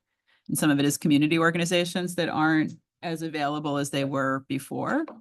But I do feel like if we're trying to think about our other goal in terms of well-being and belonging, maybe trying to revisit opportunities to create meaningful activities for students to be engaged during those early release days, especially for families who do work or for kids who do need more connection. That would just be good to think about. Because I mean, also just losing like New Heights was like a huge blow. Just don't touch New Franklin. We're good. After school. Yeah, we're very fortunate to have MC3, and they do deal with those days. Okay, anyone else? Those days. Deal I with deal those with my days. child. I'm sorry, I guess. I think the Uh, GOAT is dealing with those No, down I'm just saying- middle school. I know Patty and Zach they went through number 1, so I just didn't know if they could sort of complete Yep. up Yeah. the summary of 2 and Go 3. down to, so two, pretty much two, what you're gonna see in the 5-year is just that acknowledgement of trying to stay on top of, I think there was a question, somebody had recruitment and retention questions. And I think it's trying to acknowledge the need to build as we go, to continue to come back in 1-year plans, to be looking at questions of recruitment and retention. And so I think each of those lines are different forms of trying to speak to that, as we go through each of the out years. So. And then in the dashboard, I know that Brian wanted like a date for when we're gonna pick the pilot models, and so that's just spring of 25 was added in that dashboard on part 2. Yep, did you have a question? I have a more general question, so if we want to go through the third. The rest of them, okay. And then as you get into 3, let's see. We had that conversation on, this is on page 5, around, opportunities. We talked about opportunities for kids to engage in school culture, but I think we got into some dialogue about being specifically cognizant of what are we doing to help create peer-to-peer bonds between students, and so that appears tacked onto 2. And then 6, you'll see this similar to the last one where there's kind of this placeholder for the need for recruitment and retention. You'll see 6 in 25, 26, 3 in 26, 27, and then 3 in 27, 29, all being references to, an increase in the availability of services connected to like social work and mental health counseling. So, so those are all in there again as placeholders for those next couple of years in terms of 1-year plans. And then the last on the data dashboard, we expanded that to include district to explicitly state district surveys would be part of the data collection that we were doing around that item. So. Lee, Pip, did you want to go first and then Lee? Please. I don't mind, but either one. Okay, well, I really appreciate these additions, and I think that that conversation was so helpful to the board and the administrative team. So I think I'm just really appreciative that we had that opportunity.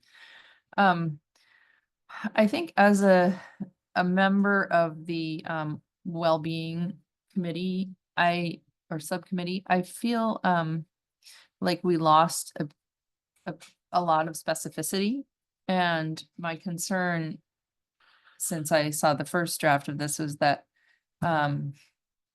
that so much of it speaks to ways to gather information, but gives less specifics about what we're actually going to do to solve the problems.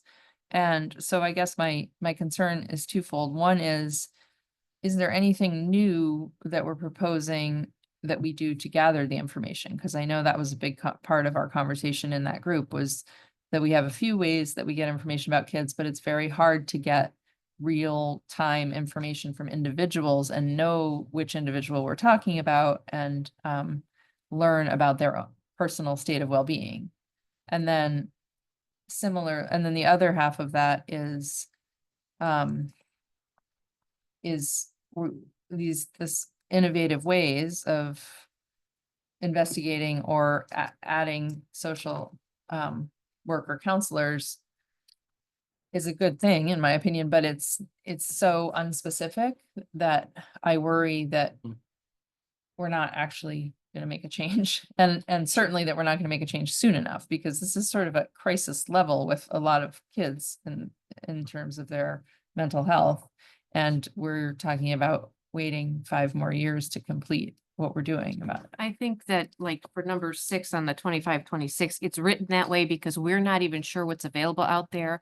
I know that when we had the conversation a couple weeks ago, we talked about there used to be these things. We don't know. There's a lot of need. We don't see that there's a supply. So we've actually got to go out and figure out what's even available for us. And then from there, and these are just action steps, you would build out the dashboard for, okay, we're gonna identify this, we're going to then pick these many things, we're gonna go with this group. So it's a step that we take, but there's going to be stuff behind it. So don't think that this is like just some vague information. Each one of those sort of beige bars is gonna have more behind it, but we honestly don't even know what's available. And what's available today or this month might disappear. Right. Or it could mushroom and there could be more when we get around to see this. Mhm. So we're trying to figure out what's available, Okay, And, I- and that landscape's evolving. right? So all the time, so it's like we're just in the midst of conversations with Seacoast Youth Services about the potential, we're in conversation around an MOU, when we would completely shift what we're doing with, out of school suspensions. And we would move to a program where they would house that, and it'd be more supportive and not just a kid at home, Mhm. but would be engaged with a variety of services connected with them. So, but that didn't exist as an option for us 6 months ago. And now they have a grant, and now we're piloting, we're on the cusp of piloting that. That's even since we've been doing, some of this. And so now that's gonna take a whole bunch of kids that would have potentially, if we could come to a final agreement on the MOU. And that will be something that's really tangible for a whole bunch of kids.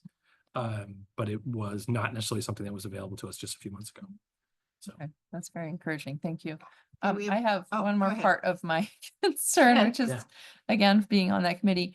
There were issues that were brought up repeatedly by the youth in the students in the group that I feel again got lost, like this basically reducing their stress levels and the pressure that's on them. And those were around like looking at attendance policies and homework policies and building consistency around those things, and also looking at the way it's impacting their stress levels.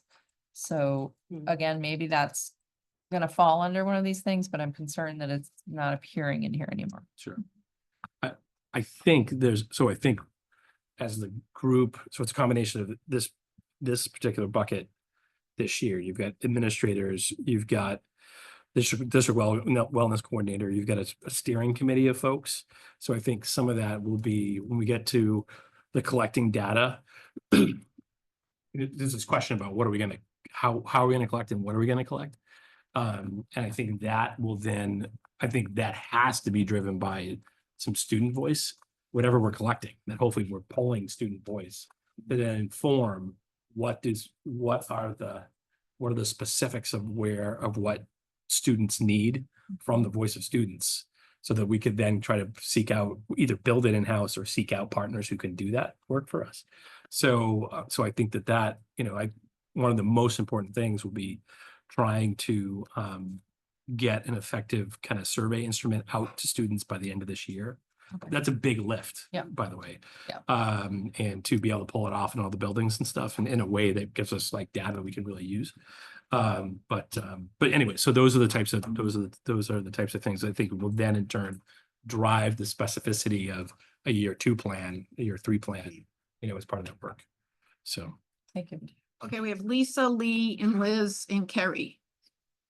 Okay, well, I guess I want to first of all say I found that work session to be so helpful. And really appreciated how thoughtful everybody on the administrative team was. I mean, people were pretty candid. They were really kind of thinking through some tough issues that we have to wrestle with.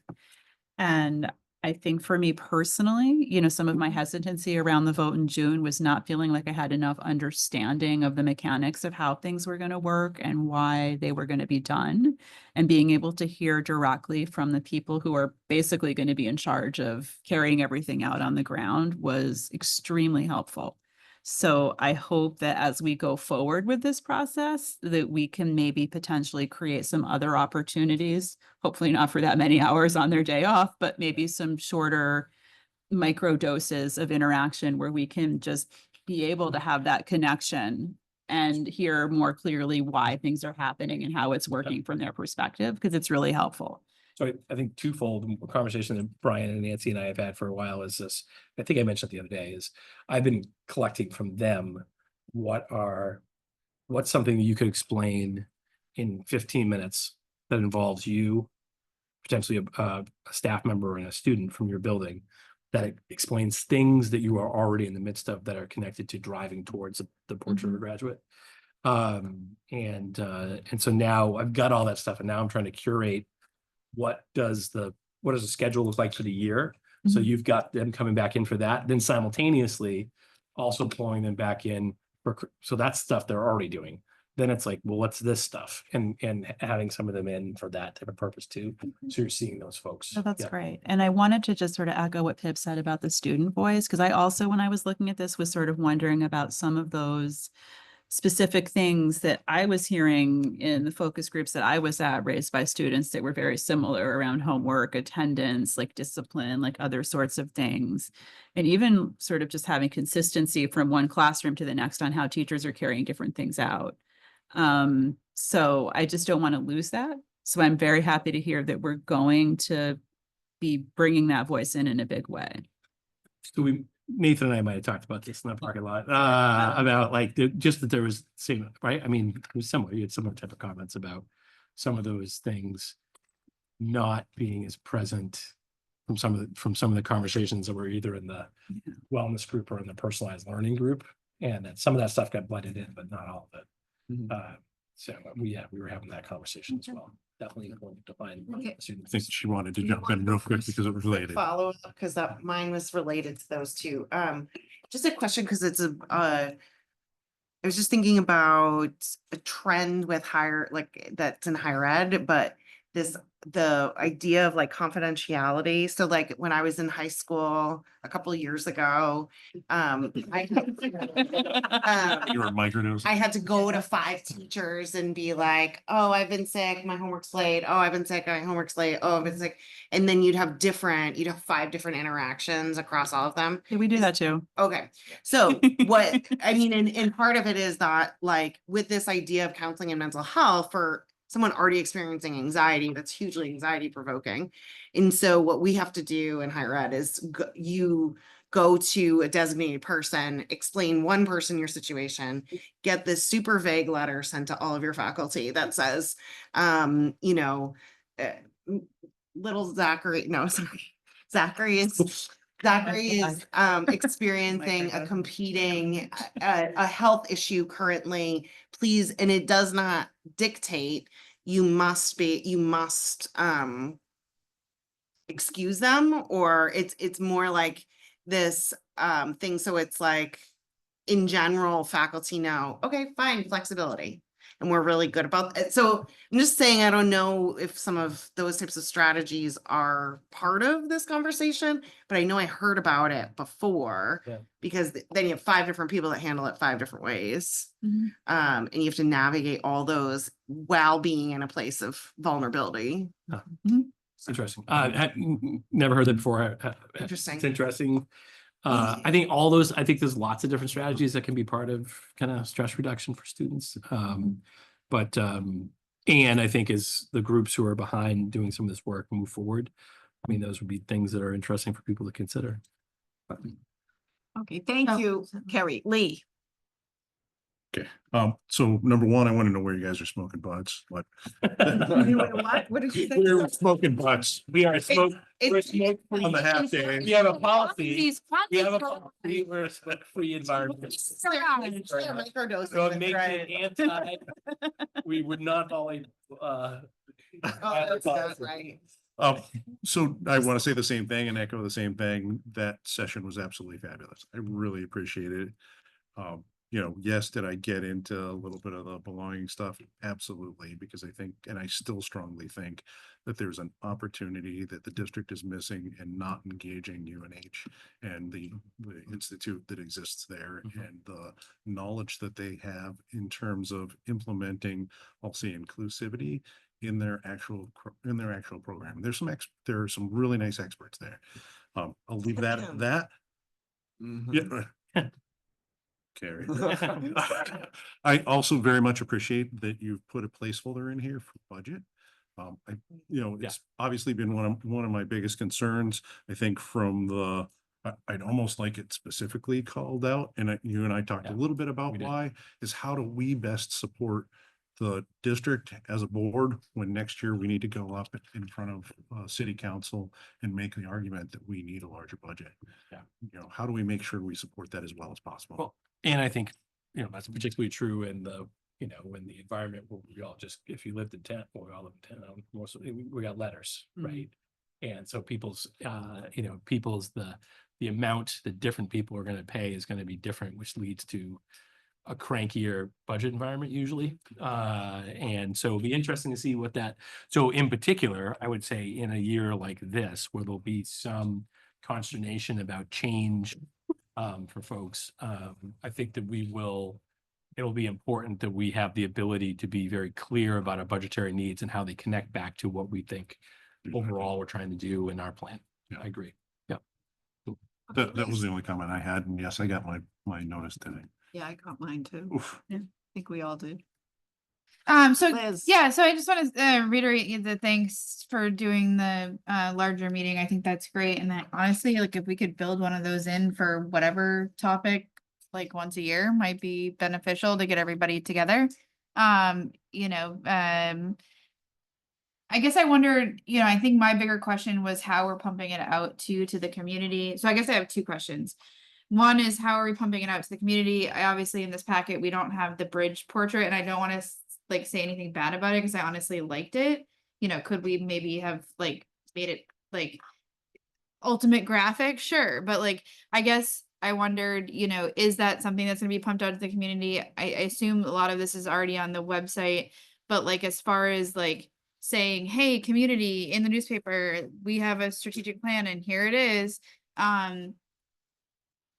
Having this be it and then what else? Like, so, what is the next step as far as, also the portrait of a graduate? What's that looking like? And how does that embed in? Like, is this going to be like a paper pamphlet that's like the budget, that little packet thing that we have? Like, what is this going to look like? Or what do you foresee it looking like?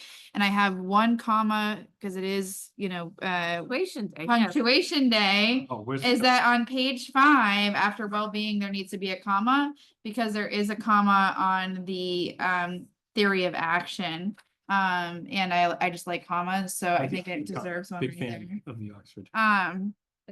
So yeah, so there's one little edit and I guess, so yeah, that was my one question about the pump out. And then my second question is, in your weekly email, you had talked about bandwidth. And I think that was something that I brought up in the meeting of my concern with, okay, everything sounds good, but like realistically, what is our community's bandwidth? When a lot of our admin might be still subbing because we're short on subs or whatever, how in the past, our superintendents were subbing, and so what you brought up that you're kind of concerned, like we can't take on anything more, so has that been built in at all? Or were there any tweaks made based on the bandwidth concerns or what is realistic going forward? And where's our touch point to reassess that? So I think we can accomplish what we're setting out to accomplish. I think some of what's proposed in year one is really stuff that we're already in motion. We were in motion before we sat down and had that conversation. Our summertime, our time and money over the summer rolling into our first couple of professional development days, which is the bulk of our professional development time for the year, was already spoken for and done before we even walked in the room. So there were things that made it in that are absolutely totally in line with what we're trying to do, that also just happen to be what we were doing at the same time. So that gives us, if we were saying, we just went through all that and now we're going to put the brakes on, and now here's this new thing we're doing that's totally different, we'd be in real trouble right now. So we're not in that position. There's a lot. I mean, we're still in September, but there's a lot for us to do. And there's a lot of times like administrator appears in there. And there's a lot of time that assistant superintendent and superintendent appear in there. And we've got 5 contracts to negotiate and we've got a lot going on. Yeah. So I think the key for us will be in our office and then also with principals is really to have folks really resist grabbing a little something else extra that they're going to take on this year and be like, look, you got to anticipate where you are right now. And over the course of the year, we've really got what we need to do laid out. And we need to, again, we need to hold back on the, ooh, that looks nice. I didn't think I was going to do this year, but I'm going to go grab that anyways. No, don't. You can't, because we've made a commitment and we really need to stick to that. Now, that at times is challenging. Sometimes you're just forced to. You don't have, if it's we had the, school, we have the state who steps in and tells us we have to do things sometimes, or we have a threat problem we're dealing with. We don't have a choice. We have to deal with that. And it can take a lot of time and energy away from other things. But that we're going to be in just. tandem with that too, is to make sure that we're communicating like, hey, this thing popped up, or this is what, so the timeline's gonna have to shift here, or we're ahead or we're behind. Right. So making sure that we're clear about that, because there could be stuff that, oh my gosh, like here's this thing. A couple of years ago, we had horrible winter, snow was up to the roofs. It's like, what are you gonna do? You don't have time to meet, so. Yeah. I guess I wondered with that question though, when we got into this, we dove into this, we were talking about different levels, or, people were trying to sell us different packages of what they could do, or this is what a strategic plan looks like and whatnot. Do we ever have a question of, hey, maybe we're too busy with contracts or whatever, that maybe it'd be helpful to have an outside agency help navigate some of this or anything? Like, was that, like, I guess I just wonder that piece. And then are we using an outside agency for this pump out? Like, what does the pump out look like? Are we using the bridge? So, all right, so the pump out, so the communicating with our external stakeholders, AKA the pump out. I think what we'll end up doing is you're gonna see, I don't see us doing a lot of paper. It's gonna be digital for the most part. It'll Yeah. be on the website.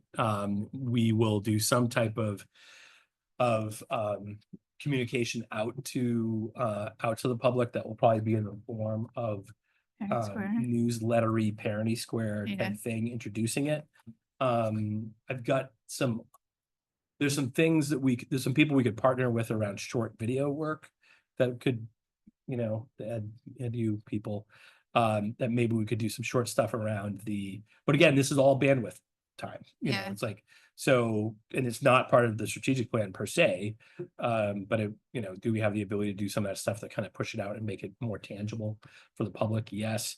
And the bridge, the bridge, I think we can conceptually is a great idea. And it was just like, we just need a little bit of. What about the high schoolers? Like, is there any class or anything that There could take it is, on? but by the time Yeah. that digital, there's a class that could do some of this work with second semester Okay. this year. Because I want them to do some logo work. Yeah, can we submit requests? But it's not, so that can wait for me until second semester, but some of this stuff timing doesn't work out well, especially if we want to get it out to the community.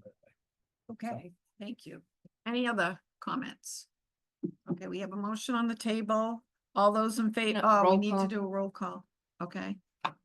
Patty? Liz Barrett, Yes. Tish Campbell, Nancy Claiberg. Yes. Pip Clues, Yes. Brian French, Yes.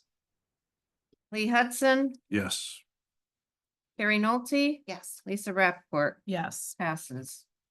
Okay, Thank you, Nate. you have a comment? I just wanted to specifically recognize Patty's moderation of that meeting, which was. That was great. Incredible. Yes. So much so that you were nominated. Yes, I heard. I heard. I'm waiting Run for on my, school I'm board. waiting for my marching orders, so. I let her know, like, Okay. no good deed goes unpunished. Okay. So, I asked her. That on a national school board. punctuation day, so. I got Yeah. But that, there was, it was On a a great, school board meeting. it was a great experience, but specifically due to your moderation, so. Thank you. absolutely. Appreciate that. Okay, great. Well, thank you, everyone. That was, I got distracted and forgot. okay, go ahead. Just because Liz made a grammatical correction, I just wanted to mention this oddity that I saw on page 2. I'm sorry, I'm going backwards. On the performance indicators and targets in focus area 1. The first sentence in the maroon part, I think it should say access for all students rather than to all students. because it sounds as though you're getting access to the students. But I think what we mean is we want the students to be able to access the information. I mean, We're providing students access, though. We want them to access the experiences. So we as the district want the students to access right. the experiences. So we want access for them. But we want to provide Want that. them to- Giving it to them. Want them to engage We're with. giving them. you access. Okay. Well, actually, I mean, it says, we create engaging, provides access to all students. So could we just mimic what we have on the theory of action? If we focus on a rigorous aligned curriculum that provides access to all students, Where are we? provides The next access. agenda item. Yeah, we're on the next agenda. item. Okay, I'm sorry. I'm sorry. Yeah, thank you. Oh, no. I just think I it actually it don't sounds like a little that one. awkward, but moving on. All right, Because- let's move on. I Good still idea. can't find it, so. Okay. Abby Cadab. We will now move on to consideration and approval of leave of absence. No, we. No. Oh, I'm sorry, New hire. approve of new hire. So you have Kim Golding, who would be served as a part-time Italian teacher at at Little Harbor. This is not an expansion of what we're offering. It's a shifting of personnel. So this will allow Joseph Marquette, who's the Italian classics teacher at the high school, to be able to go back and take a full load at the high school. And Kim, paid for through dollars from the Italian consulate, would cover the sections that Joseph would have in the year before covered at Little Harbor. So it's not a expansion of the program per se at the elementaries, but it does allow us to reallocate Mr. Marquette back to the high school. Okay, any questions about that? It says here action. Do we take action on that? That's a new hire. Oh, So, yep. okay. All right, do we have a motion to Motion approve to To approve. the new hire? Second, Second. any discussion? Lisa? I would just like to go on record and request that we have a broader discussion of the K-12 World Language Plan before any future decisions related to language instruction or hiring or changing in any way language instruction come back to the board. I feel like we've had a few years now of placeholder conversations about this, and it's an important conversation. So I just want to put that on the record. Thank you. We'll be sure to do that. Okay, all in favor? Roll call. Call. Liz Barrett, Yes. Nancy Clayberg, Yes. Pip Blues, Yes. Brian French, Yes. Hudson. Yeah. Carrie Nolte, Yes. Lisa Rappaport. Yes. Passes. Okay, thank you, everyone. The next one is the consideration and approval of leave of absence. You want to talk about that? Motion to approve. Second, Second. All those in favor? Any discussion? discussion, I just want to say congratulations to, Miss Comfort. Yeah, she was Braden's fifth grade teacher and it was nice to see this and, I hope all goes well with her. So just want to throw that in there. Saying that. Thank you for saying that, Liz. And echo that, but based on the way that this is not bolded, I thought we were approving your leave of absence, Ah. which I was not gonna approve. Oh, wow, there you go. So I'm glad to know that. We'll make sure it's bolded, Needs a semicolon. semicolon, yeah. Semicolons. Situation. Okay. All right, thank you. All those in favor? Roll Oh, call. roll call. Liz Barrett, Yes. Nancy Clayberg. Yes. Pip Blues. Yes. Brian French, Yes. Hudson, Yay. Carrie Nolte. Yes. Lisa Rappaport. Yes. Passes. Okay, great. Okay, we're gonna turn it over to Pip again for. Okay, we got some more policies. I do want to say that this is let's hope that this sets the record for the number of policies we have to review at a board meeting, because we are getting through them and we're getting back to a somewhat more normal schedule, I hope. Thank you, Pip. Okay, so this is a first reading, so I think we'll go through them one by one, but hopefully we can make that efficient. So is there a motion to approve procedural safeguards? Casey, yes? Yeah. Could I maybe propose, are there any that are not directly from the NHSBA template. And maybe we could just pull those out. Because I think the read of these to me was that they were all just modifying to the NHSBA language. And therefore, if that is true, I'm comfortable approving all of them. Yeah, I think you're right. Mm-hmm. All right, does anyone them want as to a pull block. anything out? All right, so So- motion to approve ACEDAFB, IHBA, IHBAR, IHBCA, JLDD. What- I almost made it. All right. CTEFG. Is there a second? Second. Okay, is there any discussion of any of this? I have one question. Mhm. And on the suicide prevention and response, the last one, Mhm. we get like a biannual update on sort of what the plan is in the district. When is the next one coming back to us? This year. Yeah. Okay. Yeah. Thank you. Sure. That We're was working all. On it. now. Okay. Anyone else? Okay, I guess we'll have a roll call vote to approve that whole batch. Block of policies, Liz Barrett, Yes. Nancy Claiberg. Yes. Pip Clues, Yes. Brian French, Yes. Lee Hudson, Yes. Carrie Nolte, Yes. Lisa Rappaport, Yes. passes. Great.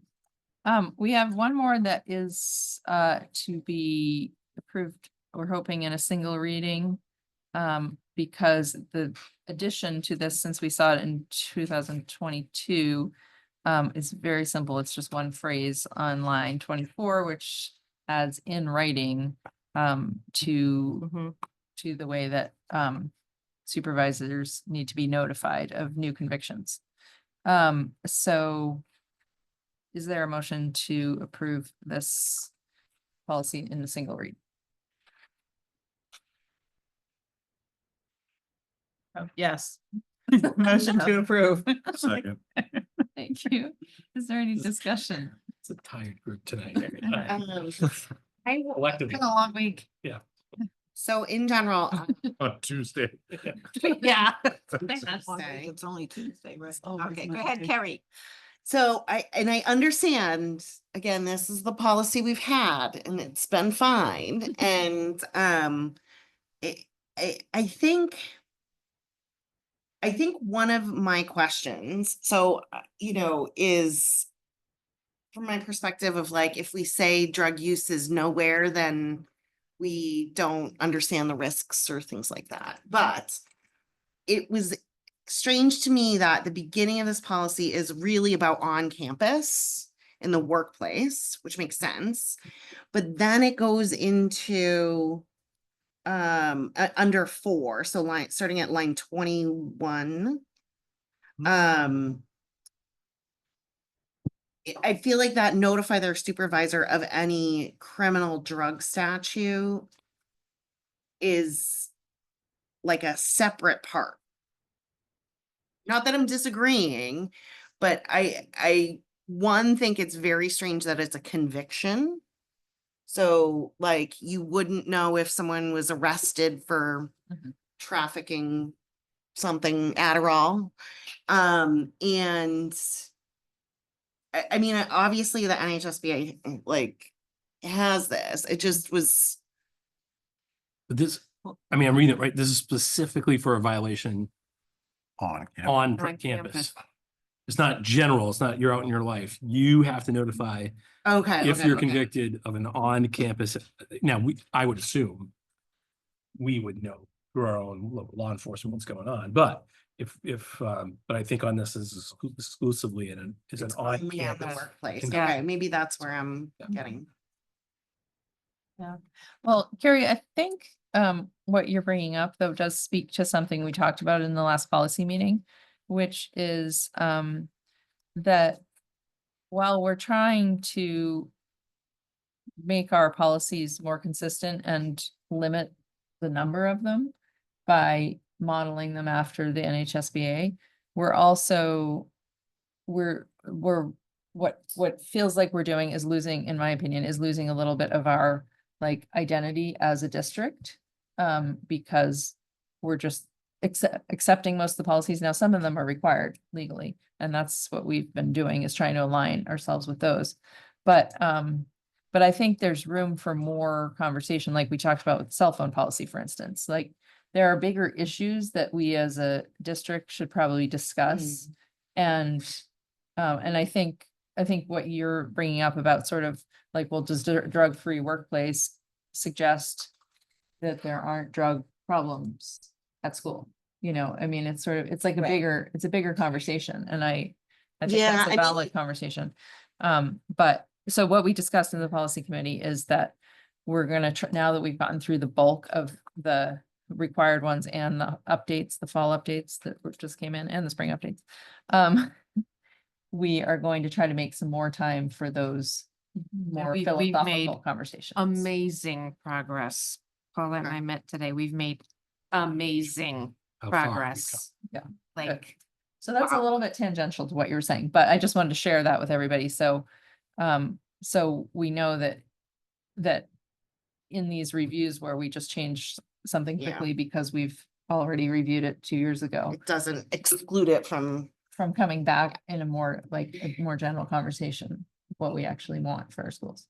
yeah, I mean, I guess now that I'm reading it correctly, though, wouldn't we want notify their supervisor in writing of any investigation related to conduct on school grounds? Like, that seems like, Wouldn't the school district already be implementing an investigation? no. Or, I mean, I guess yeah, if we have it, I find the conviction strange, that that's the only notification. And granted, probably Portsmouth Police Department will notify, but at the same time, if for some reason they didn't, an employee could go all the way up to a conviction before we would know that it was drug sales in the parking lot of an elementary school. You like, Let's say it's maybe it's a federal crime in some form. right, and you don't know. Necessarily informed. So I don't know. I don't know. Usually I'm on the place But of it's still like, conviction. I mean, let's be- we're talking about a conviction. Right. So it's like, you think we're gonna know. it would be part of the Well, investigation. I mean, I'm open to changing it to an investigation. But that does certainly change. Sorry, don't we have another policy that might cover this? Like, what if it weren't drugs and alcohol? What if it were, you know, something inappropriate with a kid or something else being investigated that, you know, I guess just throwing out that awful example, but, you know, I feel like for some reason, I do feel like there was a policy of getting like something off campus, but I don't know, what I'm thinking of. So I guess I wonder if maybe there's another policy that covers us. I do think the conviction is weird, but obviously you couldn't really move forward with some things unless, I mean, you can move forward based on your understanding, right? But a conviction is really what the school can move forward with. So, I don't know. I guess I would just be, I would think investigation if you don't see any untoward consequences in moving from this, but Well, maybe what we need to do is bring this back for a second reading okay.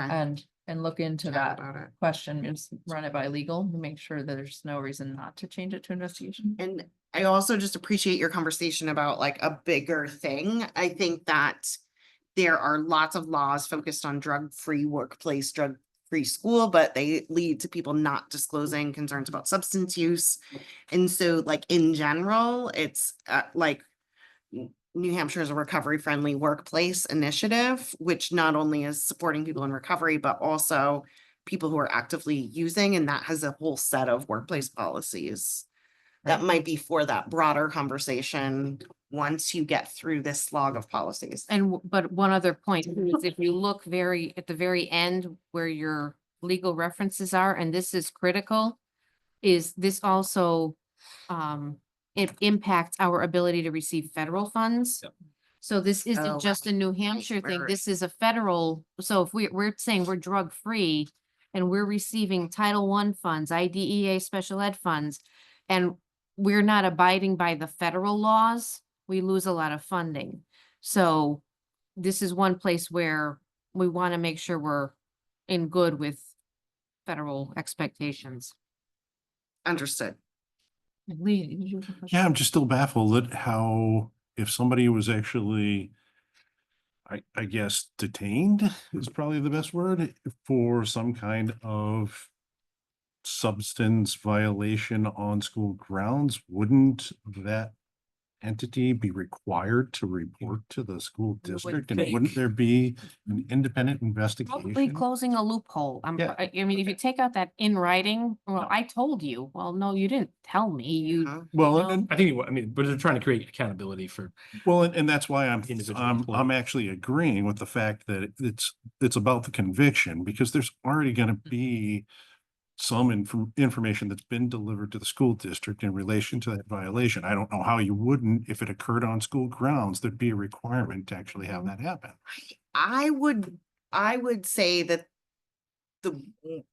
within state police, within ATF and all of that, there's a lot of arrests that are made that people are not aware of locally. So drug assessment and trafficking is monitored more so by state agencies than it is local police. I understand, but this is on campus. This is on Totally. a school campus, and if police actually arrest somebody on a school campus for a violation of substances, they are required actually to tell the school district. Mm-mm. I'm pretty sure they are, but Well, maybe. I only play a doctor on TV. Police department and. Well, check if it's an with the- active investigation, they don't have to disclose anything to you. So it kind of depends on if the investigation is closed, if it's being prosecuted, like where it is in the process. Like I have Okay. cases right now which have been active investigations for like over a year because they're getting warrants for computer technology and all this sort of stuff. So I think this kind of covers, I mean, this could cover if somebody's on probation for something and they violate it and their violation was maybe they were drinking or something on school grounds. So I don't know. I think my position would be to go ahead and approve this. We need it. And if we want to have a bigger conversation, maybe have it at a later time instead of pushing it back to policy. That would be my 2 cents Okay, there. so the motion is on for approval of Mhm. for this single reading. for single reading. What do you want us to Okay. do? Motion to move the question. Is that what it is? Where's my little We'll sheet? just vote. Where's my cheat sheet? I know, we can. Don't we have a motion on the table already? Yes. Yeah, That we closed. I'm happy close to, discussion. I mean, we can, if we vote this in, we can still have this conversation. We can bring it right back. Yep. If we find that we can make that So we're change. voting on We're still in favor. approving this as a single read. Liz Barrett, Yes. Nancy Claiberg. Yes. Pip Clues, Yes. Brian French, Yes. Steve Hudson, yes. Carrie Nolte, Yes. Lisa Rappaport, Yes. passes. All right, thanks. And then we have two policies that are slated for elimination, JIE and KED. These both were effectively replaced by other policies. As you can see in our previous batch, we approved accommodation of pregnancy and related medical issues or conditions, sorry. So that's the one that essentially replaced this one called pregnant students. And then the same was true of the other one. That's been replaced by other policies. So we recommend eliminating both of these. Motion. Second. Thank you. Is there any discussion? Okay. So we'll do a roll call. Roll call vote, elimination of policies JIE and KED, Liz Barrett, Yes. Nancy Claiberg. Yes. Pip Clues. Yes. Brian French, Yes. Hudson, Yes. Carrie Nolte. Yes. Lisa Rappaport. Yes.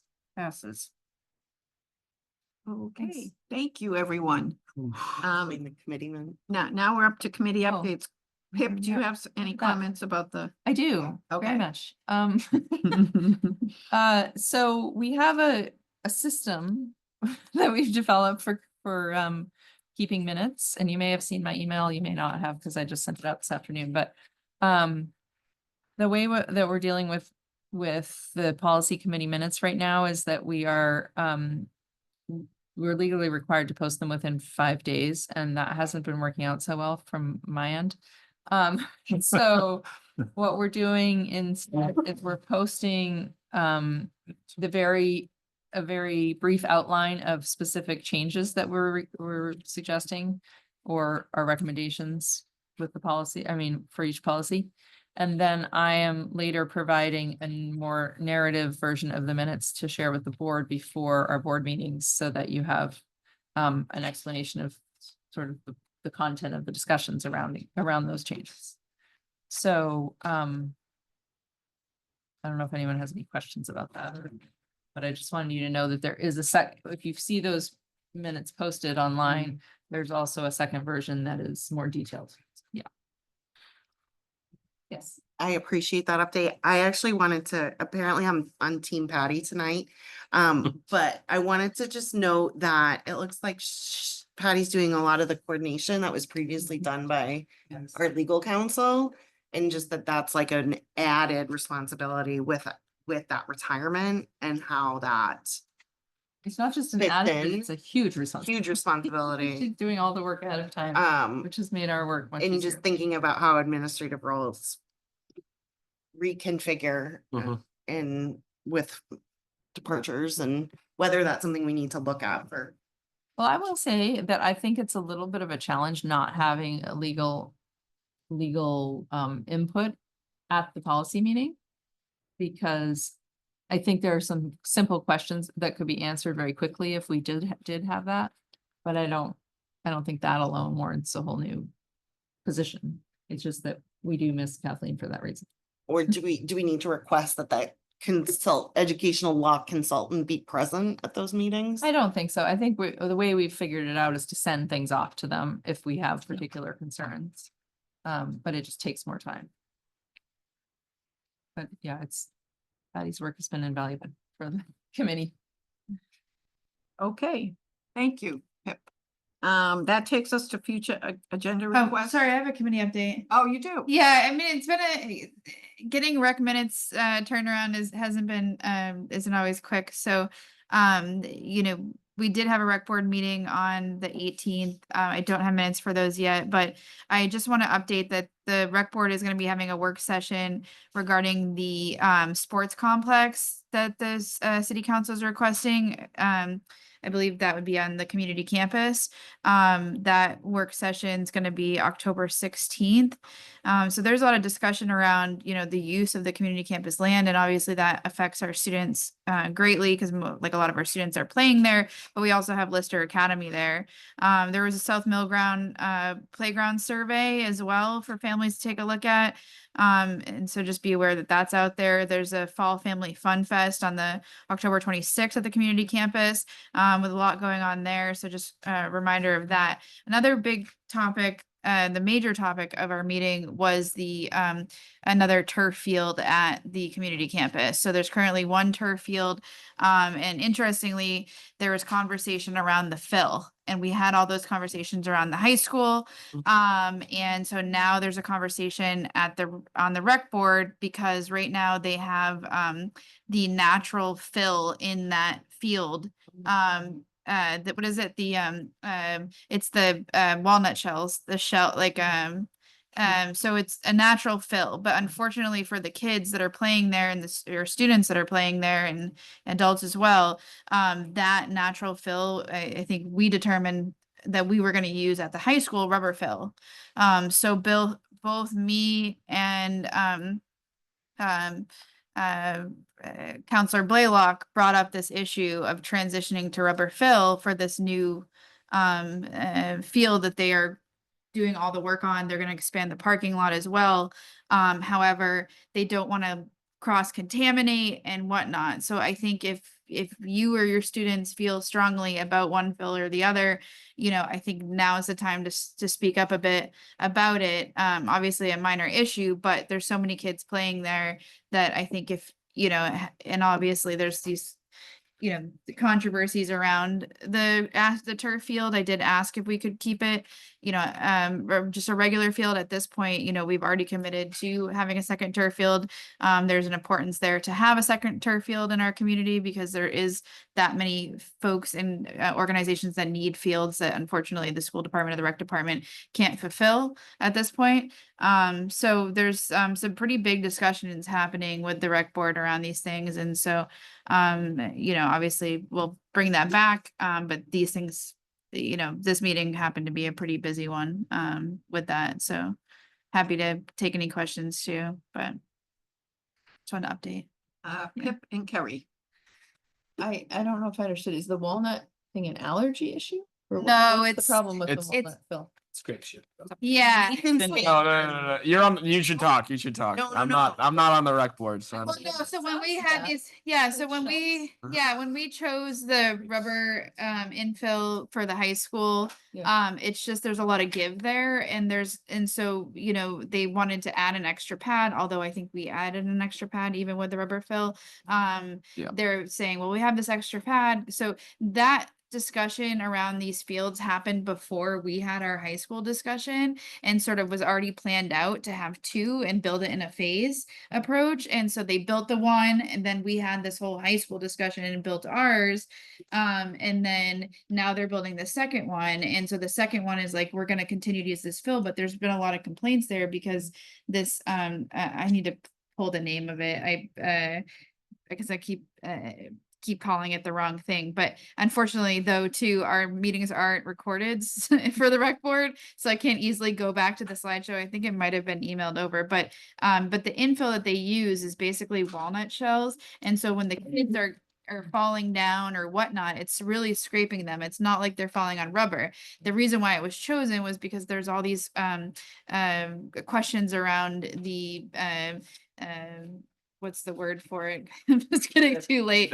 Like Chemicals. chemicals and stuff within these fields and whatnot. So that it was ultimately made because of the public pressure to put a natural infill in because of that public pressure. But now I think but both Rich Blaylock and I were agreeing, and the rest of the board, I think there was kind of questions around, they don't want to reinvent the wheel because they've already gone through all this. But I think part of me is kind of asking if maybe this is important to you and to your kids to have, not, to go with rubber because that's what we chose for the high school and determined that for the high school was the best thing. Now is the time to get that request in because this infill has kind of proven to be a little bit problematic. But I don't know. With that said, I think it might be problematic to switch the whole plan. There's a life cycle for these things, and so I don't know, that there is some discussion around it. And so, but needless to say, we're going to have another field at some point. And so that's going to be good for us. And that field is also going to have a softball field as part of it. Like it's going to have more than just the turf field has now. So that'll be great. Okay, thank you, Liz. Let's see. Did you want to make a? Yeah, I You I have had that- you just- committee updates that I don't have minutes for yet, but we did have a redistricting committee last Friday. We do not have the minutes ready, but I will tomorrow. I'm assuming it's 5 business days, so that is where Patty was nominated to moderate all of the listening sessions for redistricting. Is a huge honor to and so more details will be coming up, but we're requesting time on the next agenda to really present those plans initially to the board and then the community engagement plan with that. The other just inquiry that I had, which isn't really in a committee update, but I don't recall who the chair of superintendent evaluation is. I think it's Brian. Okay. Brian. But just that we had talked about or plan to reconvene in the fall to meet with Zach and do interim eval and see what we can do to be supportive. And I want to make sure we do follow through on that. Brian, are you there? Yeah, I heard. Yeah, we got to set up a meeting around that. We did talk about that, Carrie. Sounds good. Okay, thank you. Okay, is there any other reports? I guess I have a question. I have a question around the negotiation committee. So for clerical negotiations, we're meeting on Monday to have like an intro, I guess. But my concern was around, I think we're scheduled, or we had talked about having a meeting on Monday, the 7th at 6 PM. I think we had talked about before. So I guess I just want to make sure we're sort of on the right timeline here, and I haven't gone into the Yes. clerical negotiations We- before, so. We have on the calendar a meeting with Tom Clausen at 6 PM on October 7th. I'll have to confirm that. So Okay. they have let me That- know now that the council is planning to meet with them. And there might be a conflict of time, Okay, so we should talk. well, I'll have to get back to everybody. Okay, yeah, I was just a little bit concerned about scheduling. I know I had received that scheduling for this coming Monday, but I believe it's just like an intro, Is it hi, during how the are you day? type of thing. What, it's during the day? Yeah. Okay. Yeah, but I'm just hesitant, I guess, to get into clerical, any negotiations if we haven't had that meeting yet, to sort of get everybody on the same page. We'll have to let you know about Okay. that. And don't forget, our next meeting is the 8th of October, and that's our reception for the new teachers. Okay. Okay, is there anything else anybody wants to say? Okay, we will reopen the public comment. Nancy, have- I have future agenda. Oh, Are we okay. there yet? Or are we still on committees? No, I think we can go to future agenda. Okay, so I guess my question is really for you and Brian, but you guys created this great Yes. spreadsheet where we keep putting in things that we would like to see on the agenda. It would be nice at a meeting soon to have some sort of update on where your thinking is around which of those things are going to appear on the agenda. Yes, I have a list right Okay, here. no, of okay, all of the, yeah, so items. just to have an update, because I don't want to come back and be like, oh, we asked for this, where is it? Like, you guys probably have some idea of which things need to be prioritized. So just to have an update on that would be great. And I was thinking about this after just our work session on the strategic planning. I think that became very clear to me in that room that we are definitely seeming to move in a direction where we're favoring dual enrollment and as a more appropriate course than going into AP courses. And I know that the policy committee is talking about this from a policy perspective, but I really feel like we need to have a bigger discussion at the board level about where we're going with that, because that's a big change in sort of how we structure that high school experience for kids. And for several years, we're just sort of thinking about our options. And so if we're really trying to stick the landing around dual enrollment, I think it would be great to hear how that's gonna play out. So I would love to see that go on the agenda potentially before the high school kids are registering for classes for Can next I year. Just add to that, it would be great to know the relationships of the counselors with college, like what they're hearing from the college admissions representatives within that.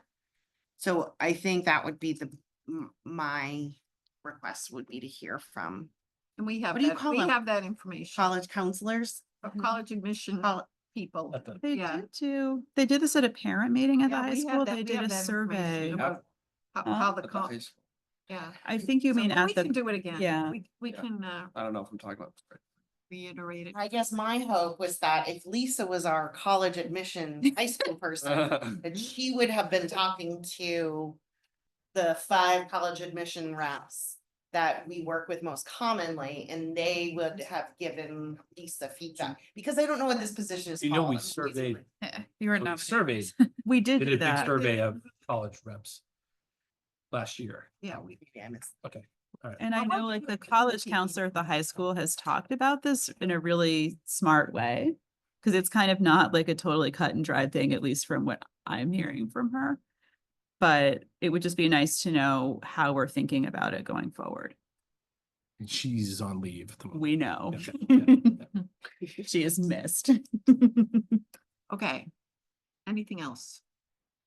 Okay, we'll reopen the public comment session. There is no one here. We will close it. Do we have a motion to adjourn? Motion to adjourn. Second? All in favor? Do we need a roll call? You just hang up on Brian. No. Do we? No. Poor Pat. Brian, you good? We're good. Yeah, Yeah. Bye, thanks, bye. guys. Uh, Okay,